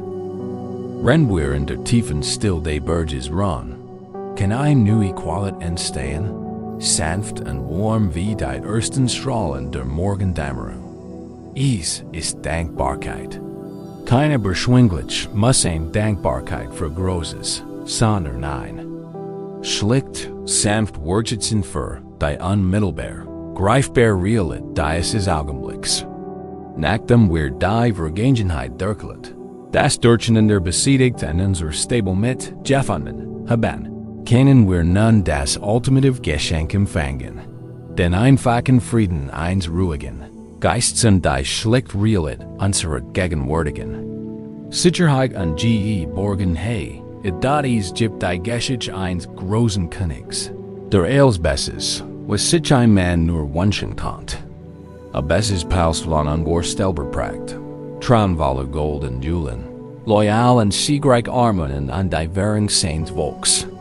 Da trotz all seiner Macht und seines Reichtums, Besses eins, das all das wortlos macht, erkannt. Nicht schlafen, jede lager in seinem prächtigen Bett, auf Kissen aus feinster Seide, und sein Gedanken rasten. Sort sich sein Knigreich, maglich Feind, die Loyalität seiner Häftling. Beruht Vergangen Entscheidungen und macht sich Sorgen an die Zukunft. Je reicher und mächtiger wurde, desto mehr Sorgen macht sich, und desto mehr Schlaf wird rief die bedeutendsten Hürst des Landes herbei. Sie gaben ihm selten Kräuter, Schlaftrink unmassigen mit exotischen Glen. Nis hath. A rief die weisesten Gelehrten herbei. Sie lasen im beruhigen Schriften Vio und sangen wohltuende Mantras. Daher lag Watch, sein Geist, ein Aufgibs. Mir dat in seiner Verzweiflung, early so ein Knigliches Dekret. Ich word die Haft means Kninagrags dem Jenigen geben. Der mir ein not friedlichen, ungestern Schlaf schenken kann. Menschen kommen aus allen Ecken des Lands. Zauberer versigten, in zu hypnotisieren. Musiker spielten die einschläfernsten Melodien. Geschicktenerserl resulten die langweiligsten Geschichten. Nis konnte den ruhelosen Geist des Knigs beruhigen. Eines Tages traf ein alter Bescheidener. Wander mich in Palästin, de nur ein einfähig Rob und ein Hohlschell Besses. Die Watchen sahen sein Armen und versigten, in Wegzuchiken, da der Mananch blieb hartnäckig. Ich habe die Proklamation des Knigs gehört, sagt er. Ich kann ihm das Geschenk geben, das sagt. Und ich will nicht die Haft. Seins Knigreichs. Ich werde dies umsonst tun. Fashionjärt ließ der Knig den Mananch in sein Genscher bringen. Der Knig war erschkippt. Sein Augen waren von violeten Schatten umringt. Du behauptest, du kannst mir geben, was sonst niemand kann? Fragte skeptisch. Welchen Zaubertrank, welch Geheimtechnik besitzt du? Der Mananch lächelte. Keine Magie, Majest. Kein Zaubertrank. Das Geschenk, das sagt, ist bereits hier. Habt dies nur im falschen Ort gesagt. Bitte, setzt Juke einen Moment zu mir. Der Knig hat nicht zu verlieren und sah auf der Bettkante. Der Mananch sah ihm gegenüber auf dem Boden. Nun, sagt der Mananch sanft, mit Stitch, dass Sie etwas ganz Einfältiges tun. Schauen Sie sich in diesem Raum nennen Sie im Stillen vom Dinch, für die Sie dankbar sein können, genau hier und jetzt. Nicht für Knigreich, nicht für Gold, nur einfähig Dinch, genau hier. Der Knig wohl vergegert. Das ist da an Sinn. Blafte, bitt, Majest, beharrte der Mananch. Gehen Sie einem alten Mann nach. Der Knig suchte und ließ seinen Blick durch den Raum schweifen. Also Gott, murmelte dacht einen Moment nach. Ich bin dankbar für dieses white Kissen unter meinem Kopf. Isis bekäm. Gott, flüsterte der Mananch. Was noch? Ich bin dankbar für die einzelnen Kurs, die dort drüben brennt. Ihr Licht ist sanft zu meinen müden Augen. Ja, was noch? Ich bin dankbar für die Kühlnachtluft, die durch das Fenster kommt. Sie beruhigt mein Stirn. Und noch einer? Ich bin dankbar für dies Deck. Sie ist warm. Noch eins, Majest. Der Knig hielt lange in. Blickt in sich hinab. Ich bin dankbar für meinen Atem, sagte, beherrscht von dem Gedanken, dass mir noch ein und ausströmt Anna, dass ich etwas davor tun muss. Als der Knig dies einfachen, gegenwärtigen Realitäten nennt, vollzog sich ein tiefgreifender Veränderung. Zum ersten Mal seit Jahren waren seine Gedanken nicht mehr in der Vergangenheit am Bedauerten. Nicht mehr in der Zukunft und machten sich keine Sorgen. Sie waren hier, in der schlichten, sinnlichen Realität des Raums. Dankbarkeit hatten fest im Hier und Jetzt verankert. Und im Hier und Jetzt gab es keine Feind, keine großen Problem, die zu lösen galt. Nur ein Kissen, ein Kurs. Die Luft, ein Beck und sein Atem, sein aufgeholter Geist, der sich abmeth und kampfte. Beruhigt sich endlich da sah den Mananch an, Augen weiten sich wie Staunen. Der Mananch lächelte nur und senk den Kopf. In dieser Nacht schlief. Der Knig zum ersten Mal seit 10 Jahren innerhalb weniger Minuten ein und schlief tief und friedlich bis zum Morgen. Ihm war die Gabe eines ruhigen Geists gegeben worden, eingebe, die im stets zur Verfügung stand. Die aber nie so empfangen wast. Die Lehrheiers die tiefgreifenden Karkeit. Mutetaken als Mitfühlen Freudism worden. Aber die Essence ist ein denkbares Hers. Als directs Gegenmittel gegen die Gift des Geists. Der Strebengeist, der Geist des Verlangens under Adnigung, Heiltens Watch. Sucht immer noch etwas, das nicht hat, oder schiet etwas weg, das versteht. Dankbarkeit bewirkt das Gegenteil. Sie findet Befriedigung in dem, was bereits. Das, sie ist die ultimative Praxis der Zufriedenheit. Unsere Metapher ist die Geschenk eines ruhigen Geists, es ist ein Geschenk, das man wieder kaufen, noch sich hart erarbeiten kann. Man kann es nur empfangen, und der Schlüssel dazu ist Dankbarkeit. Wenn du hier liegst, am Rand des Schläfs, lass uns dieses Geschenk gemeinsam auspacken. Du hast heute Nacht ein Wheatreis hinter dir. Du hast dir diesen Frieden verdient lass. Alle Techniken, all strebenlos. Word einfach zum Knick, der auf seiner Bettkante sitzt. Und lass uns, mit der sanften Vorhang Demands in dir, ein paar Dinge nennen, für die wir dankbar sein können. Genau hier und jetzt, wir wohlständigen. Sie im Stillen in Gedanken diesen Satz. Im Moment bin ich dankbar für. Vielleicht ist es das Gewicht der Deck auf ihrem Körper. Ein Gefühl von Sicherheit und Geborgenheit. Im Moment bin ich dankbar für dies Deck. Vielleicht liegt es in der Weichheit ihres Kissens. Im Moment bin ich dankbar für dieses Kissen. Vielleicht liegt es in der Stille im Raum und der Abwesenheit strender Gegusche. Im Moment bin ich dankbar für die Stille. Vielleicht ist es das Gefühl des eigenen Körpers, der nach einem langen Tag endlich zur Ruhe kommt. In diesem Moment bin ich dankbar für die Ruhe, die mein Körper bekommt. Vielleicht ist es, wie beim Knick, die einfach, wundersam Tatsache ihres eigenen Atems, der einander Strand, ein stetiger Lebensrhythmus, der sie seit ihrer Geburt begleitet. Im Moment bin ich zutiefst dankbar für meinen Atem. Spüren Sie die Wirkung dieser einfachen Bestätigungen. Spüren Sie, wie Sie in der Gegenwart wären können. Spüren Sie, wie Sie den strebenden Geist beruhigen. Es gibt nichts zu suchen. Als, was Sie für diesen Moment des Friedens brauchen, ist bereits da. Sie sind sicher. Sie fühlen sich wohl. Sie sind zur Ruhe gekommen. Dies ist ein Moment tiefen Reichtums, eines Reichtums. Gen kein Knig im Cold kaufen kann. Ruhen Sie sich in diesem sanften, warmen Bad der Dankbarkeit aus. Es ist die perfekt Voraussetzung zum Schlafen. Es ist ein sanften, sanften, offenen, friedlichen Empfangens. Sie haben die Gabe eines ruhigen Geists erhalten. Sie müssen sie nur in NEHM, EN.WENN die Stimme zu Wirklingen beginnt. Trades dieses Gefühl. Schlichter Dankbarkeit mighty dir. Es ist das letzt sanft Wiedenlied für die Seele. Und stell dir dies letzt sanft Frage. Für welches einfach Geschenk kannst du jetzt dankbar sein?